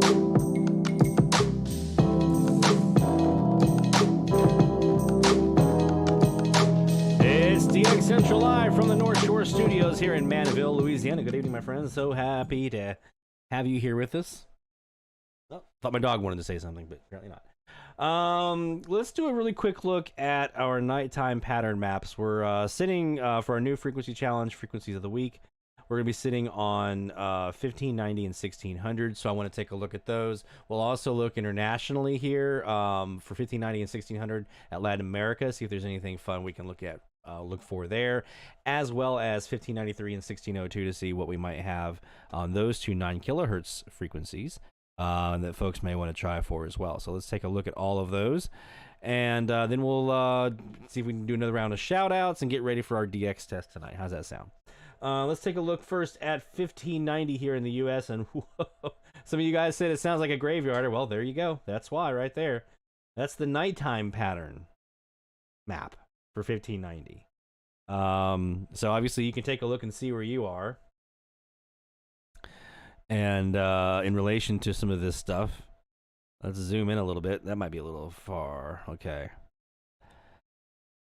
So big one here in Pacific Northwest. Nice big signal area here from that one in Seattle area. We've got another one down here off the coast of Oregon, around the coast of Oregon, just west of Portland. So out west, it looks like these are much, much bigger signals for a lot of these. And you get over here to the east, and it's a lot of just overlapping stuff, a lot of little signals. So that one that we were looking at here in Georgia, so that was 1600. I'm on the wrong one. It's 1590. I don't think we got one there. Yeah, we heard some stuff in there. Oh, it was KGAS, wasn't it? Yeah, here it is. KGAS, that's what it was. KGAS here in East Texas. You can see their footprint. If I go no plot here. And now I'm going to go over here and we're going to select that one and replot. You can see that's not a very big footprint, right? That's pretty small. But they made it here. And they were pretty dominant at one point in there. From here in Mandeville all the way up to East Texas. You can kind of see it kind of rode up here up this little probably an old riverbed right here. You kind of see the coloration of the terrain there. Kind of looks like an old riverbed. It's probably just came right up that riverbed and bloop, right on down. So probably some good soil between here and East Texas, kind of enhancing that a little bit. Ground conductivity, that kind of thing happens, even at night. But they're not very strong, but there they were. So, yeah. You can see we got quite a bit here on 1590 to deal with, especially our East Coast folks. You are jam-packed in here, but our West Coast folks, you got some stuff in here too. You got, let's take a look at, is it this one? KELP. I know Stephanie said she had KELP in El Paso out in California. Was kind of dominating for her, so that's a big one. Let's see, what else do we have? This one in Lubbock, I think, is a pretty good signal. KDAV. Kind of has kind of that starfish pattern, so they have a pretty good one. Let's see. Who's this one here? That's just a weird blob there. Let me go no plot on this and redraw that now. Oh, so it was them. It was them. So it's kind of an octopus-looking thing. Or a spy balloon-looking thing right there, right? That kind of spy balloon pattern. That's what we'll call it. Spy balloon pattern. So yeah, 1590 is pretty jam-packed in here, guys. We got a lot of stuff that we can hear. So expecting to see some good stuff there. 1600, pretty similar. Look out west. So a little gap in here in the eastern kind of upper, what is that? The Rust Belt and this kind of area up in here. A little bit of a gap right there where it's not a whole lot of coverage on 1600. But then you look over here towards Texas, up into New Mexico, Colorado, Oklahoma. Look at all this overlap in here and up into the Pacific Northwest, out west. You guys got a lot. We have quite a bit down here in the south as well. Let me go no plot this now, and let's take a look at AOS and see what we should be getting from them. Because it is a small signal they're supposed to have this time of day. Look at that. It's basically supposed to serve the entire western half of Atlanta. That's the expected antenna pattern right there. But there they were, just kicking up a storm, as they tend to do. I'll be honest, this one here down here in Golden Meadow, KLEB, is one of my favorite radio stations in Louisiana. But I haven't heard a lot of them lately, daytime or nighttime. So it'll be interesting to see what we can get out of them. Another one here up in the Pacific Northwest as well, on 1600 KVRI, looks like Blaine, Washington. And then some stuff here on the East Coast. Look at some of these nice blobs out here into the fishies. They're getting some stuff. Puerto Rico, you got one down here. Puerto Rico as an option for our East Coast folks, maybe. So, yep, quite a bit here that we can expect to kind of see. This is an interesting little area right here where we just don't have a lot of overlap compared to all this other stuff. So, I know normally folks like Jeff over here in Indiana, getting quite a bit of stations in here. Normally, I'd be interested to see what you hear this week, my friend, because you've got a little bit of a gap here that you can play with a little bit to try to get some of these other stations that are out around you a bit. So, now let's take a look here at. Let me go back to our Perseus, and let's look at 1600 here into Latin America. We do have a Puerto Rican here and 5 kilowatts to be CMA. We saw that one. There is one station out of Mexico. I'm just looking to see if there were anything else. No, one out of Mexico, KEGM. They are 2.5 kilowatt. So probably not widely heard. We do have a Key West station here. Nothing out of Cuba. Nothing out of the Caribbean really to speak of. A couple of stations here in Honduras and Guatemala, but they look to be pretty small. 1K. There's a 5K out of Guatemala. That's a possibility. Someone might be able to grab. But for the most part here, nothing really in Central America. And then South America looks pretty clear except for a couple of smaller ones down here in Peru. Nothing in Brazil. To get to Sao Paulo, they got a 100 kilowatt station down here in Sao Paulo. That's one to shoot for. You're going to go for it. Go big, right? So 100K out of Sao Paulo. That's one to go for. Our East Coast folks, Mark Conley, Bruce Conti. You guys got a shot. John up in Delaware, you might have a shot at some of this stuff down here. So look at 1600. Throw your stuff looking down towards Sao Paulo, Brazil. See if you can get this 100K station. Other than that, not a whole lot here down in Argentina and so forth. So not a big Latin American frequency here. Let's now take a look at 1590. We have a small one here on the Puerto Rican island here. We do have a small one. It's not terrible. Out of Dominican Republic. 5 kilowatts. That can make it into the southeast. So Florida folks, East Coast folks, you might have a shot here at Dominican Republic, Radio Libertad. We do have one here in Mexico, XEVOZ. They're a 20K station. That's a possibility. There's a 5K out of, that's Honduras, right? Yeah, Honduras. There's a 1K Guatemala. Couple of smaller ones here in Colombia, 5Ks that are possible. I mean, I've heard some 5Ks Colombians here. There is a Radio Deporte 10K out of Venezuela, Caracas, right on the northern coast of Venezuela. So that's a possibility. Barry, looking at you, buddy. Not seeing a whole lot more down south. Yeah, these are all smaller. So yeah, it looks like those are the main ones. From a Latin American standpoint, 1590 has a couple more options, including a 5K Honduran. There is a 20K out of Mexico. You got a 10K out of Venezuela. You got a 5K out of Dominican Republic. So you have some options here that you guys can take a look at. Let's take a look now at the 9 kilohertz and see what we have here. So we're on 1593 to start with. Let me grab to that. Okay. Europe. Not a lot left in Europe these days on the AM dial. Saw our Talk Sport. We already lost what was one on 1215? I'm blanking right now. The UK station on 12 Absolute Radio. We already lost them. And now Talk Sport on 1089 and some of these others are talking about maybe going away as well. So not a lot left in Europe, unfortunately, on the AM dial. But that means we just can spend more time listening to Latin American stuff. You do have some 10Ks out of Romania. Probably not widely heard, but possible here on 1593.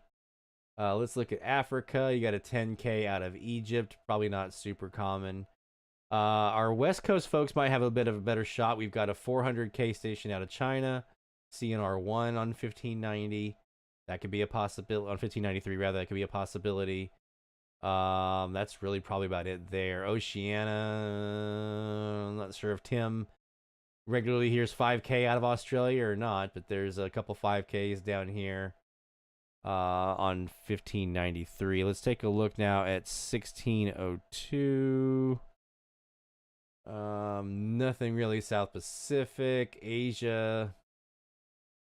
Meh. Not much there. Africa. Couple 10Ks in Egypt again. Europe. Not much there. So this for our USDXers, 1593, 1602. Probably not a ton there.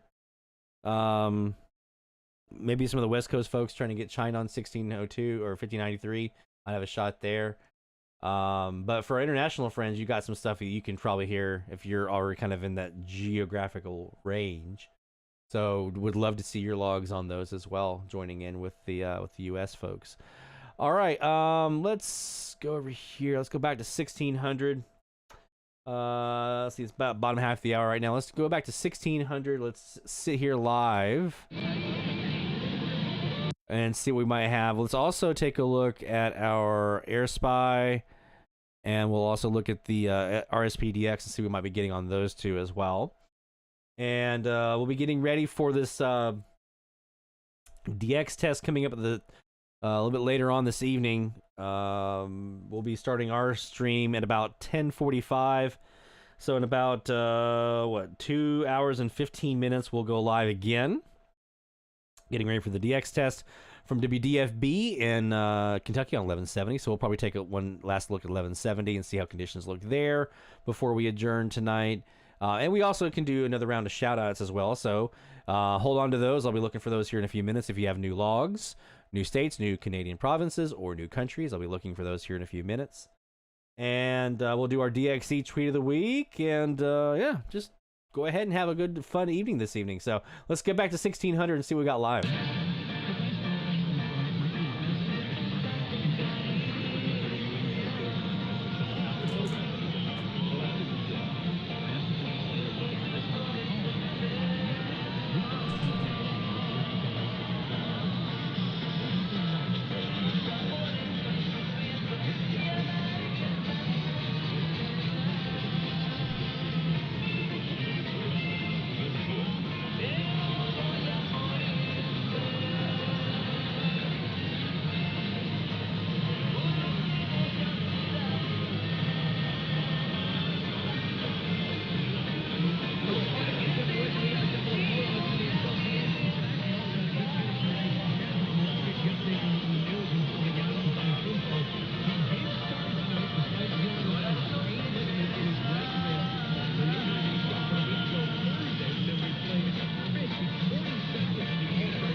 All right, if you have a shout out that you want to get in here, new logs, new states, new provinces, new countries, get them in the chat. Let us know, and we'll be more than happy to get you in here for the round 2.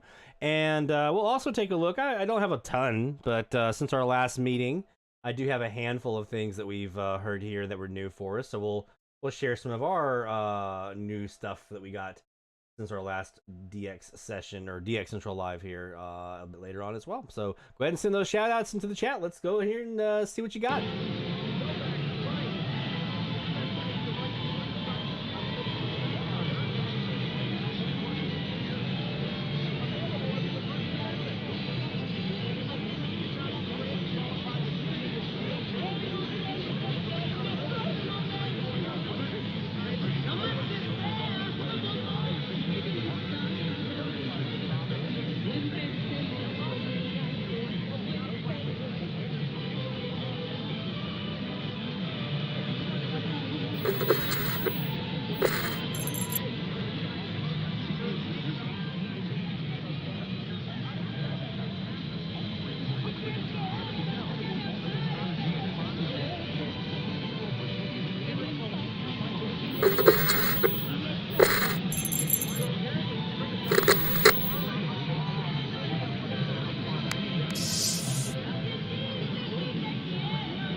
Let's take a look at 1590.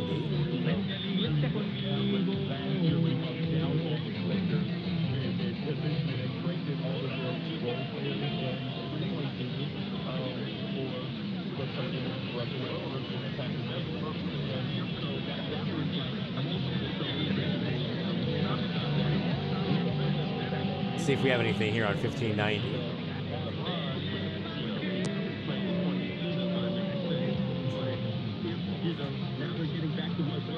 If they can stay with it and stay healthy, then, anything can happen in what I think it'll be a wide open play.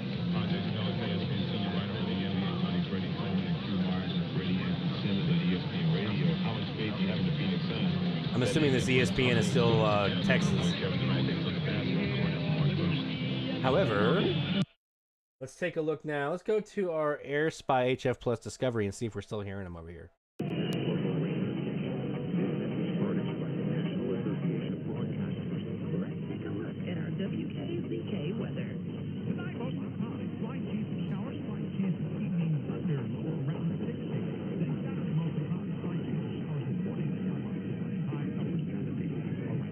Who?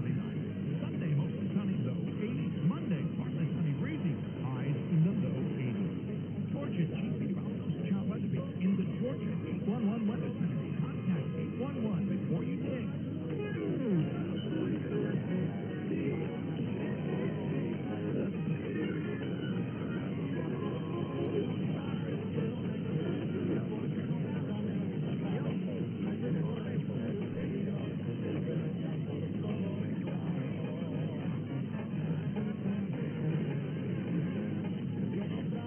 Who was that?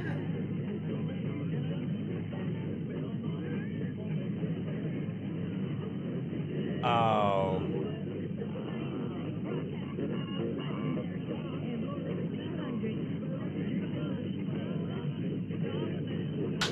Nice. That's a new one. For real that time. WKZK, North Augusta. I was looking at my 1590 map and realized I was on 1600. WKZK, North Augusta, which accounts apparently as South Carolina, even though it's right there on the line. So we're going to log that one right here. New KZK. All right. That's the first new one I've gotten since the beginning of the month. So we're going to close out strong.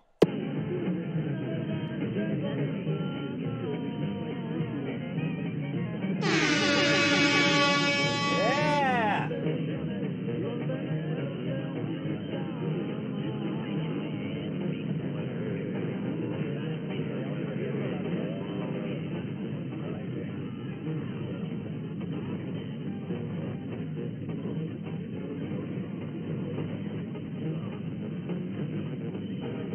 I'm assuming that's Georgia as well, Austell.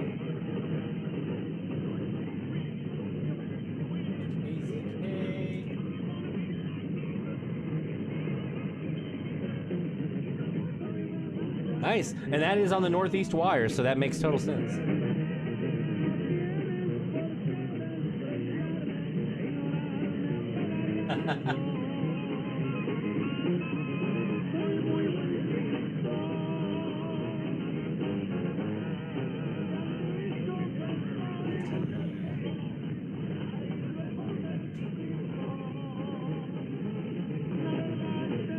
They are showing 27 watts.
That is number 655 from Mandeville.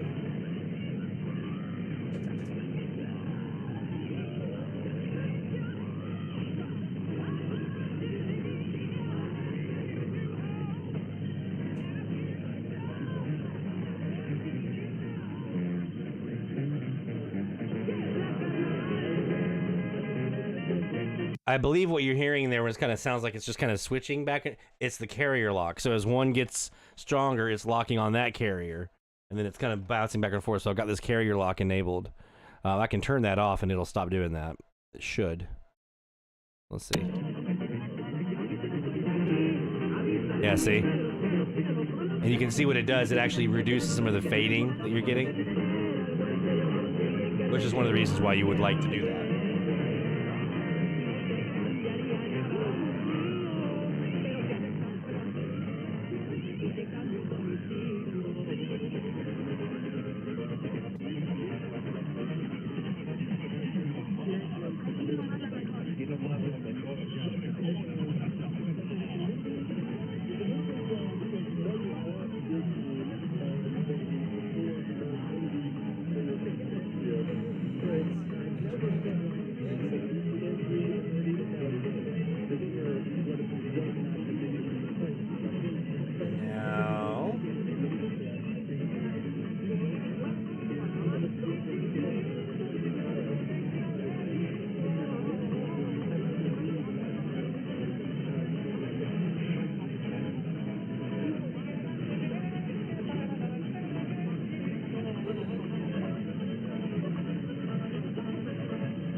My logbook is now up to date.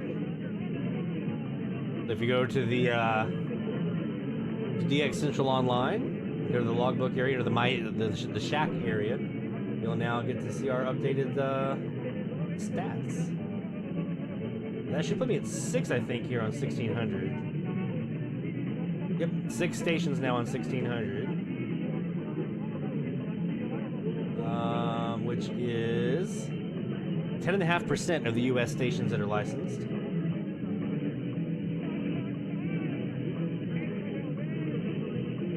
And that is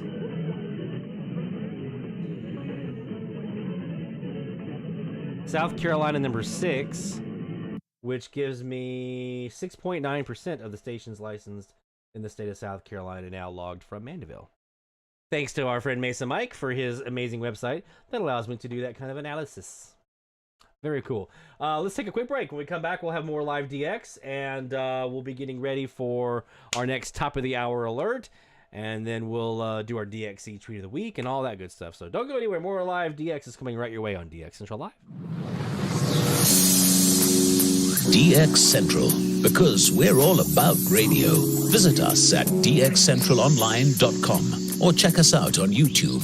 Search DX Central. DX Central Live is brought to you in part by... From the pages of its DX Monitor member bulletin, members of the International Radio Club of America share their domestic and international AMDX loggings. In its Mexican log, a wealth of information can be found of stations from south of the border. Technical guides, sunrise, sunset maps, and more make the IRCA a must-join for any AMDXer. For more information, log on to ircaonline.org. That's ircaonline.org. While the HF bands can be filled with entertaining and intriguing transmissions, how do you know when and where to look? Let Teague Publishing's Global Radio Guide lead the way. In addition to its exhaustive list of time and frequency for international broadcasters, radio hobby icon Gail Van Horn brings you equipment reviews, an SDR buyer's guide, feature articles, and more. Pick up your copy today. Visit teaguepublishing.com for more information. That's teaguepublishing.com. Since 1933, the National Radio Club has been serving AMDXers while providing some of the most in-depth information in the hobby. From the annual NRC AM log, a must-have reference for domestic station information, to antenna design reference manuals, and of course, the DX News member bulletin, which is filled with station information updates, domestic and international loggings, and a whole lot more. Become a member today. For more information, log on to nationalradioclub.org. That's nationalradioclub.org. Through crashes of static in quiet hours, we listen. In languages we can scarcely understand, and of places we have only visited in our dreams, we listen. Incessantly, we perfect our array of aerials, receivers, and resources. We refine our skills and our techniques so that we might listen. We are DX Central, and we're all about radio. Visit us at dxcentralonline.com or check us out on YouTube. Search DX Central. Keep up with DX Central. Follow us on Twitter at DX Central.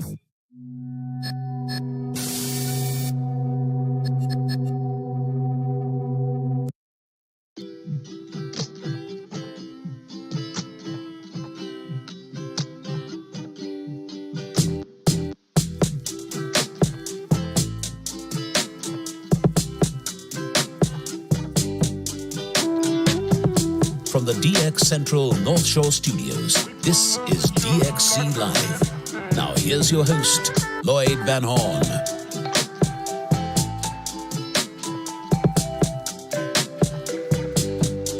It's DX Central Live from the North Shore Studios here in Mandeville, Louisiana. Good evening, my friends. So very grateful to have you along with us this evening for a special twofer edition of DX Central Live. We have the stream we're doing now, and we have our live stream for the WDFB DX test on 1170 coming up here a bit later on. About 2 hours from now, we'll be back on air again and getting ready to do that live stream. Let's go ahead and do...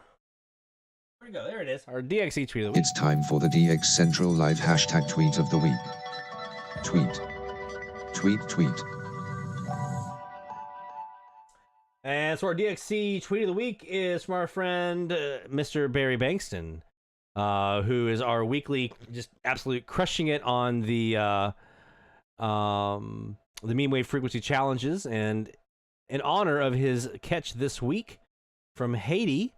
Finally logged Haiti. Didn't even know there were any active stations there. Stamp my passport. Barry, in for you in.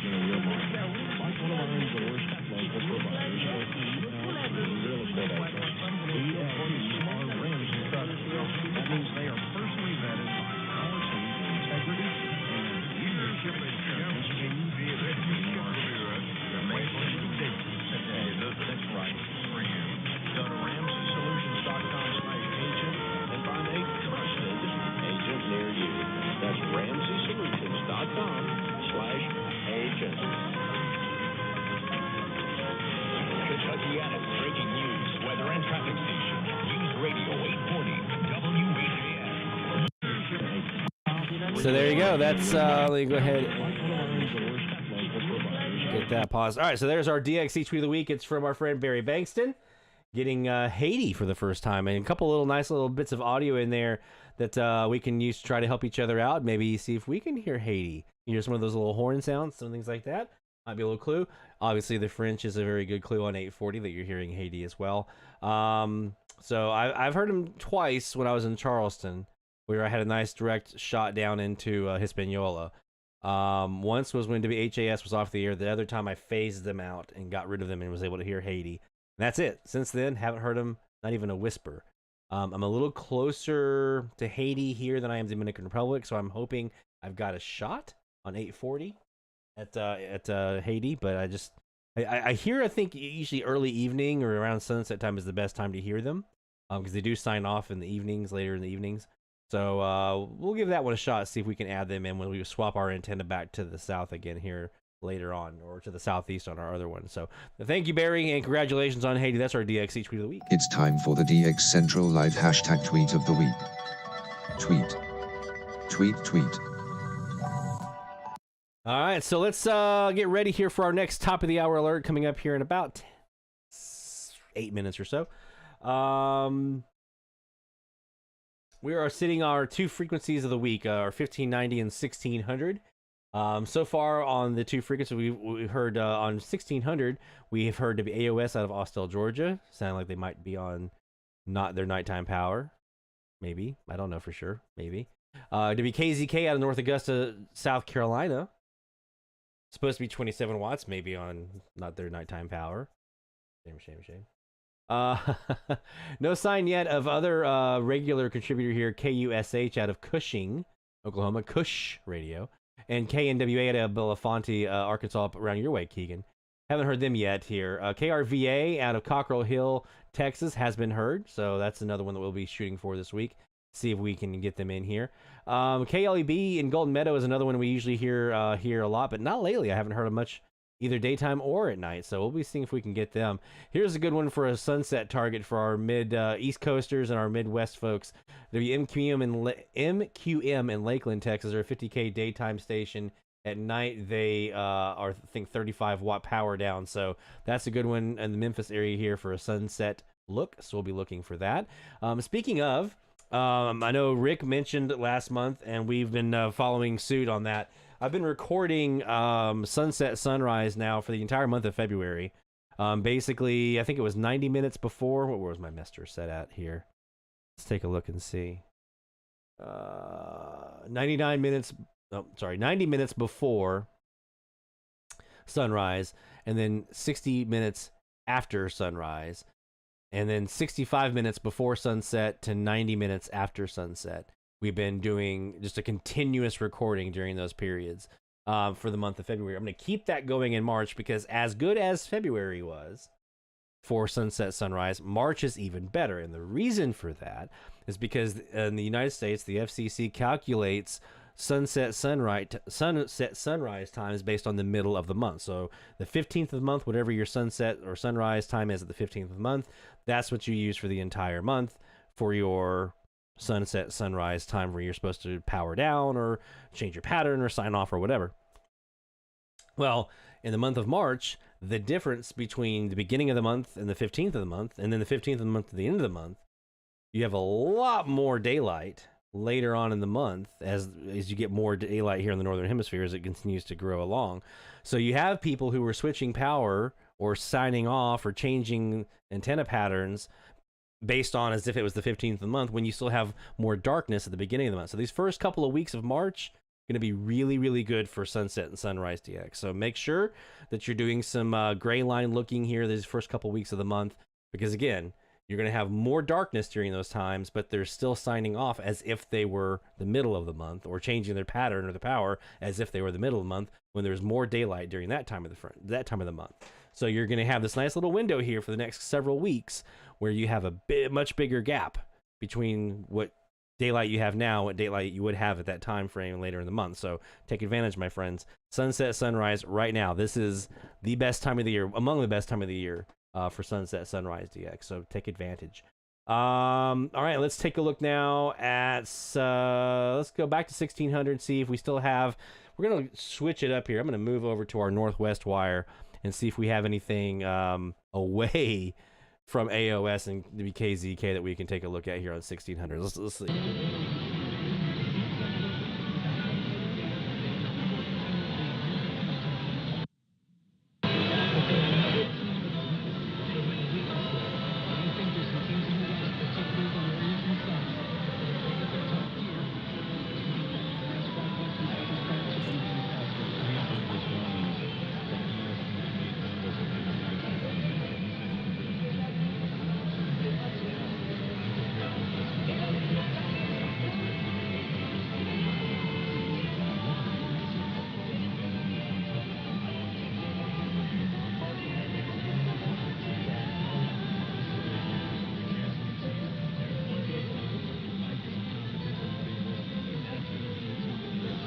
I've been doing a little bit of ham.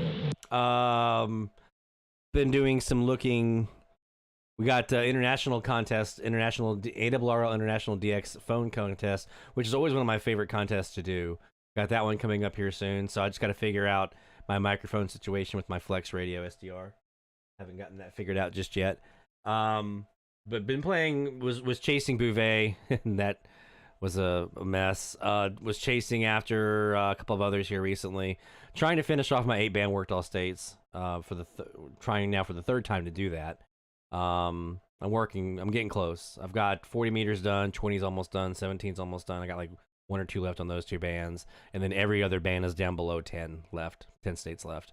And I think most of them are all the distant ones or the hard ones are done. And it's mostly just the stuff that's kind of closer in, especially on like 10 meters, 12 meters, 15. It's the stuff that's kind of closer in, Oklahoma, Mississippi, Alabama, Georgia, stuff like that. So some of these are going to be a little bit, when we get to the E-skip season and the skip MUF starts driving up and that 10-meter skip gets a little shorter, that's where I think I might have a shot at some of those states that are a little bit closer in. So we'll see on 10 and 12.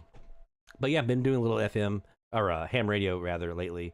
With my DX Commander quarter wave vertical, my W5GI mystery antenna, and the FlexRadio. I'm considering doing some live streams. If I can get the microphone thing figured out, I will live stream again the international phone contest like I did last year. So I will be probably live streaming that again if we can get all that worked out. And then maybe doing some other ham radio related live streams as well. So if any of you guys or hams would be interested and doing some live stream ham radio operations, let me know in the chat what you think. I'm contemplating that, cooking some stuff up around that. Let's go ahead and get ourselves acclimated for the top of the hour here.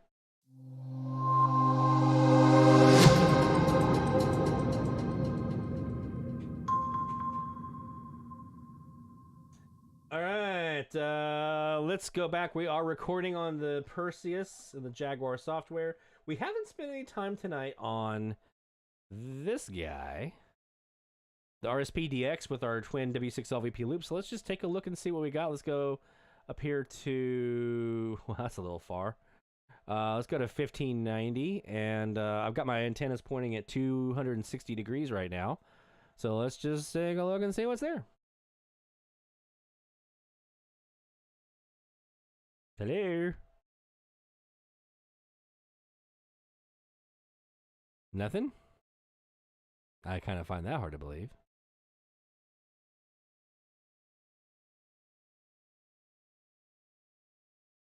It looks like it's frozen, doesn't it?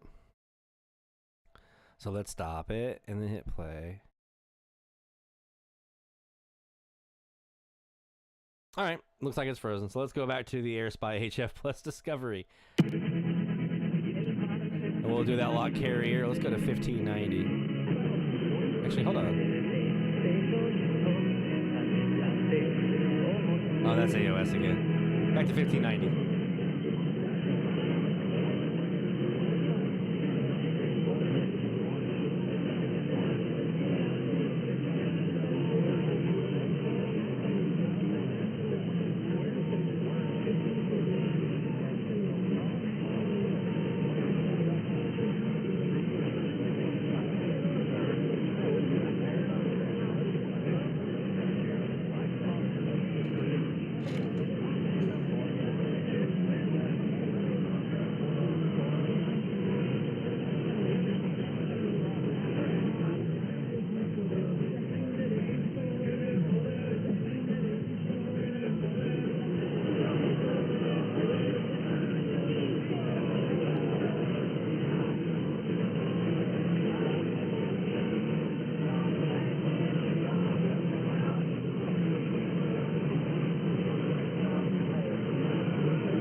FMDXers, don't go anywhere. At the top of the hour, we're going to be taking a look at this.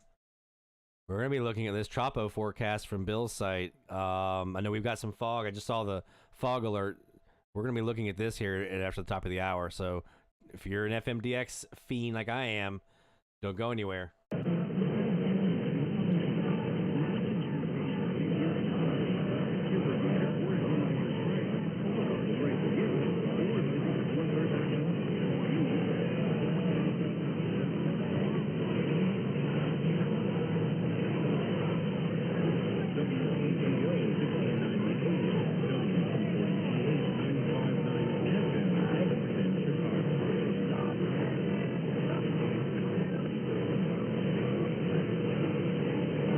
Who dat?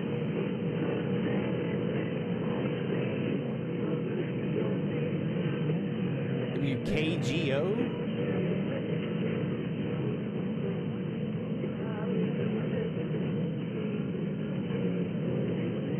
That's got to be somebody doing a relay.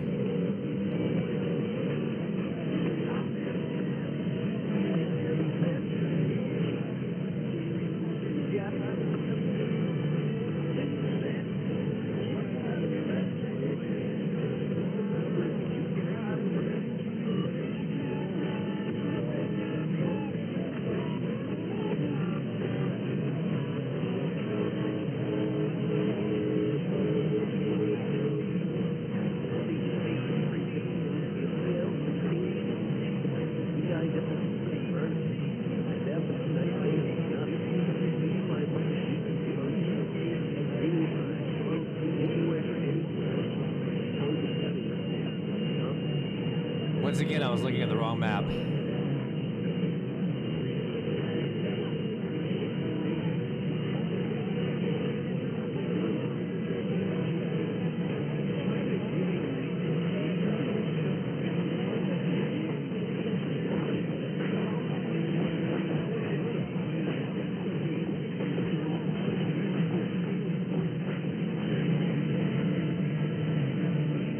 CGO? I thought I did hear some Asian in there, maybe.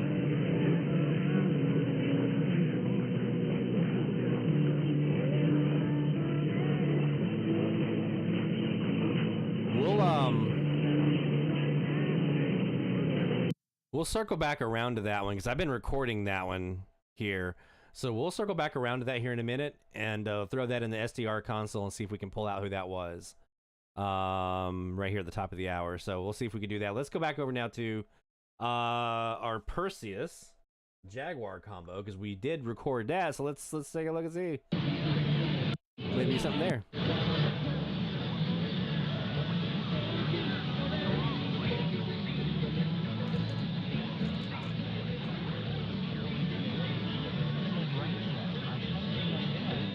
And that was on the northeast wire, so that would make sense.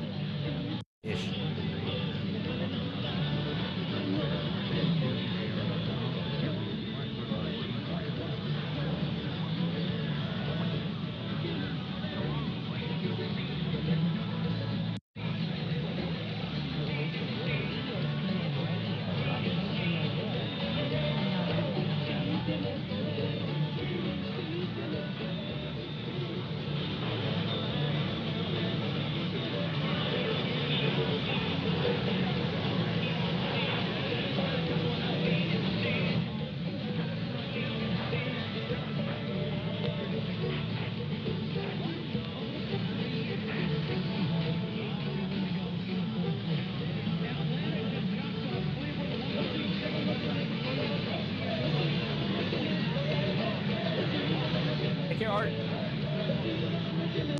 Okay, yeah, I didn't hear anything in there. I thought maybe I heard maybe a piece of an ID.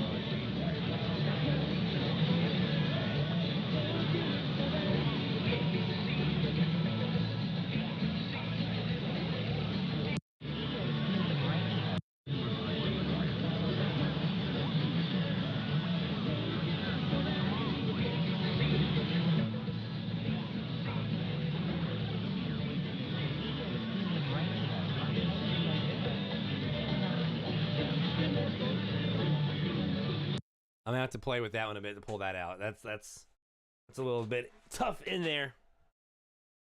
Let's go ahead. Let me stop that recording over here in AirSpy. I'm gonna open up SDR Console here and see if I can pull that out a bit. That was from this evening. Go away. Open. Yeah, we're gonna look at this this prop map, the Tropo forecast map from Bill here in a bit, because Bill Hepburn, because that's tasty looking, and it's getting to be close to that, it's Tropo season here in the Gulf Coast and along the East Coast, so maybe we have a shot here. What's today's date?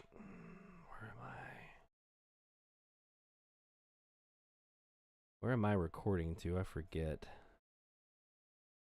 In AirSpy. Oh, crud. I'm stupid. I'm trying to open up SDR Console on one computer when the recording is on a completely different one. They're not linked up. I'm just doing remote desktop in. I'm stupid.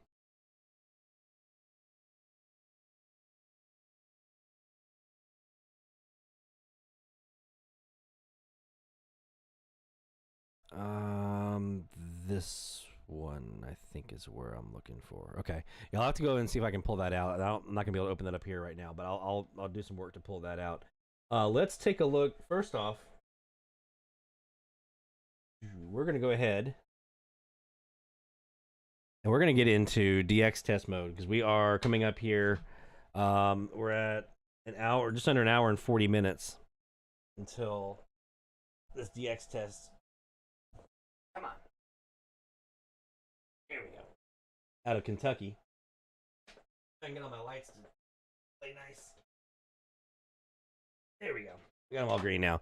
So we're going green. I got the DX test green shirt here.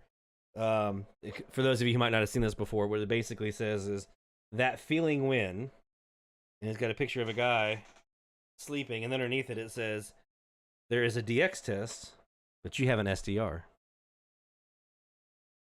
So this is my lucky DX test shirt, and since it's green, we're going green tonight. So we'll be here at 10:45 Central Time, 4:45 UTC. for the DX test, and we're going to look at the details on that here in just 1 second. But first, let's go back to this guy. So I know a lot of you are familiar here with Bill Hepburn's website and his fantastic Tropo forecast. But if you're not, let me just kind of give you the lay of the land here. Now this is a forecast, just like the weather forecast. It's not a guarantee, but it's usually pretty close because Bill's got this locked down pretty well. 1 second. So where you see these the scale down here, you'll see this darker purples, more marginal conditions. You start getting up to these greens and these yellows in here, strong high. That's where you start getting a nice little conduit, tropospheric duct building, and then it can get into these extremes. And normally when you see these extremes down here in this part of the country, it's usually down in the Gulf itself. But watch what happens here. So you'll want to take a look and see this is valid for 12 o'clock Friday. So this would have been earlier today at 12 o'clock. And then this would have been, that's 3 o'clock Friday today. Now we're up to 6 o'clock. Yeah, 6 o'clock today. This is now 9. So this is the current conditions we would expect to be seeing. And what you're looking at here basically is that we have elevated colorations here on the map over top of where I am. And so what that should tell me is I should have a little bit of a duct in here in Mississippi and possibly down into parts of Texas. I mean, this whole Gulf is really, this time of the year, it can open up and just become a big tropospheric ducting layer over the entire Gulf. And that's kind of what you're seeing here. That builds in. Here we are at midnight midnight Central Time. And again, I'm in this yellow, which is the strong, with some orange in there for very strong. Over top of me, right where I'm at right in here. And then it keeps pushing. You see it kind of pushing in. This is that overnight fog. And now it's pushing in from the Gulf. Here we are. This is 6 a.m. in the morning here. Look at that. We've got some super strong just off the coast. But it's kind of pushing in. And then the daytime comes in and it kind of burns it off. And then it comes to nighttime. And look at this. Now we got some whites right off the coastline here. Some extremes right off the coast of Louisiana down here. And again, that was as of, that had been midnight. Oh, that's, yeah, midnight, Saturday night into Sunday morning here locally. And then you see it kind of building in, and then the daytime comes and kind of burns it off. So these are these kinds of events, and you can kind of see, wow. You can actually see sometimes these fronts come through and just kind of sweep it. Like there's a front, looks like probably right there, is it my guess? Tuesday, I think we are supposed to get some rain coming through Tuesday. And kind of sweep it out, and then it builds back on top again. So this time of the year, you can see some really, really, really good tropo openings down here in the Gulf of Mexico. I used to also see them a lot here on the East Coast in Charleston, up into North Carolina, all the way down Florida, Georgia, just up and down the coast here. I remember there's a tropo opening one time in Charleston where it started one night, and that inversion layer, the sun didn't burn it off. That inversion layer stayed true. I was hearing Orlando and Miami all of the next day into that night and the next day. I finally started burning off like 2 days later. So this time of the year, March, late February, March, April, anytime you have kind of those nights where you get kind of the foggy conditions, one way you can kind of take a look at that is look at your local radar. If you see a lot of ground scatter on your local radar, that can be a sign of an inversion layer. So this website here, Bill Hepburn's DX Info Center, CENTRE, DXInfoCenter.com, and then he's got his Tropo map here. So Bill is a fantastic resource for DXers, but definitely take a look at this this Tropo forecast map this time of the year, and he has it for different regions. So like if you're no matter where you are, he's got a Tropo forecast map here for you.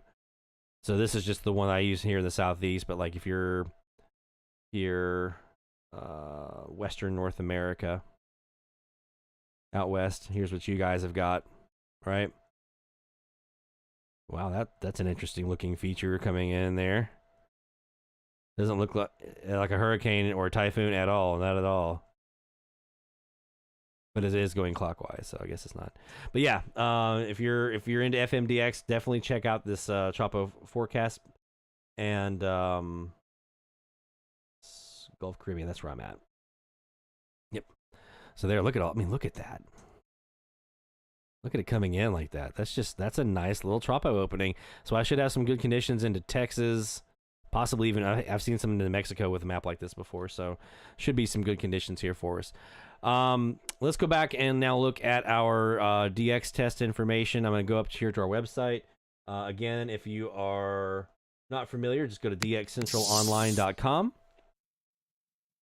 You'll see our blog post here with our results from week 15 and our new week 17 stuff, including the Google form.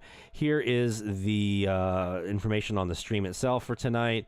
And then here is the information on the DX test. I'll be repeating this information during the DX test itself, but you'll have here, this is all the details from the CPC on what to expect. If you're looking for a QSL, what you have to do, what's being looked for, and so forth. So all the details are up here on our website. That's dxcentralonline.com. So make sure you check that out and bookmark it, because we're putting stuff up there all the time, but that's where you'd find details about this particular DX test. And we will be sharing details soon on our plans for the KDWN Goodbye DX test on 720 kilohertz from Nevada. We'll be putting those details up here soon as well, so stay tuned for that, because that's also coming up very, very soon. Unfortunately, they're going off the air March 1st, so we're going to have a little going away party for KDWN in Nevada here on DX Central, because that's going to be maybe one of our last chances of actually hearing that state, barring some really interesting conditions. All right, so let's go ahead and wrap up. So we'll be back here again in about an hour and a half doing our live stream here for the DX test from WDFB 1170 out of Junction City, Kentucky. You guys have our frequency range 1590 to 1602 for this week's frequency challenge again here on the website. I just realized I don't think I was actually showing the website, was I?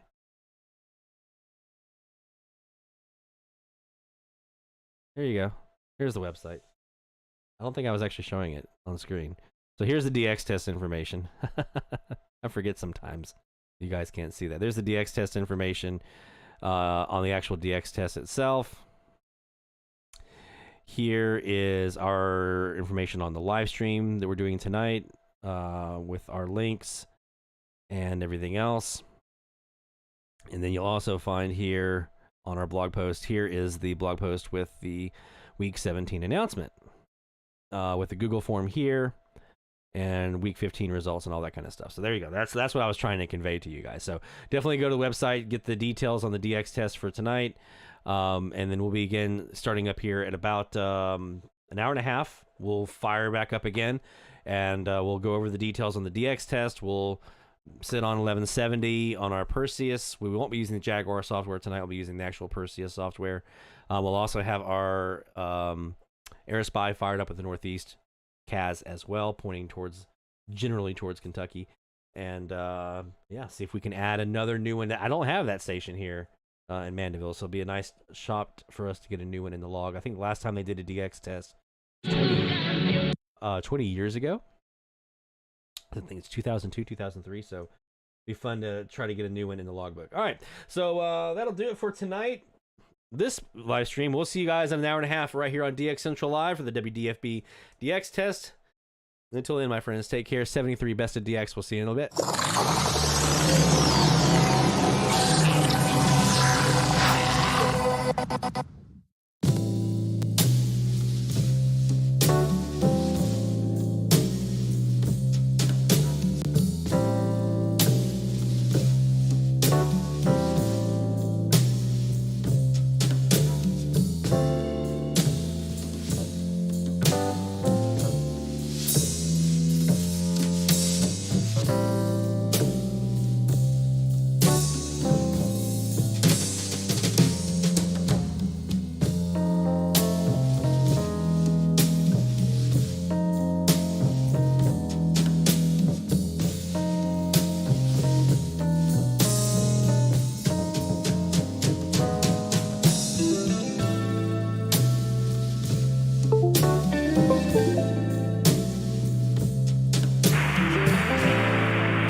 This is DX Central Live.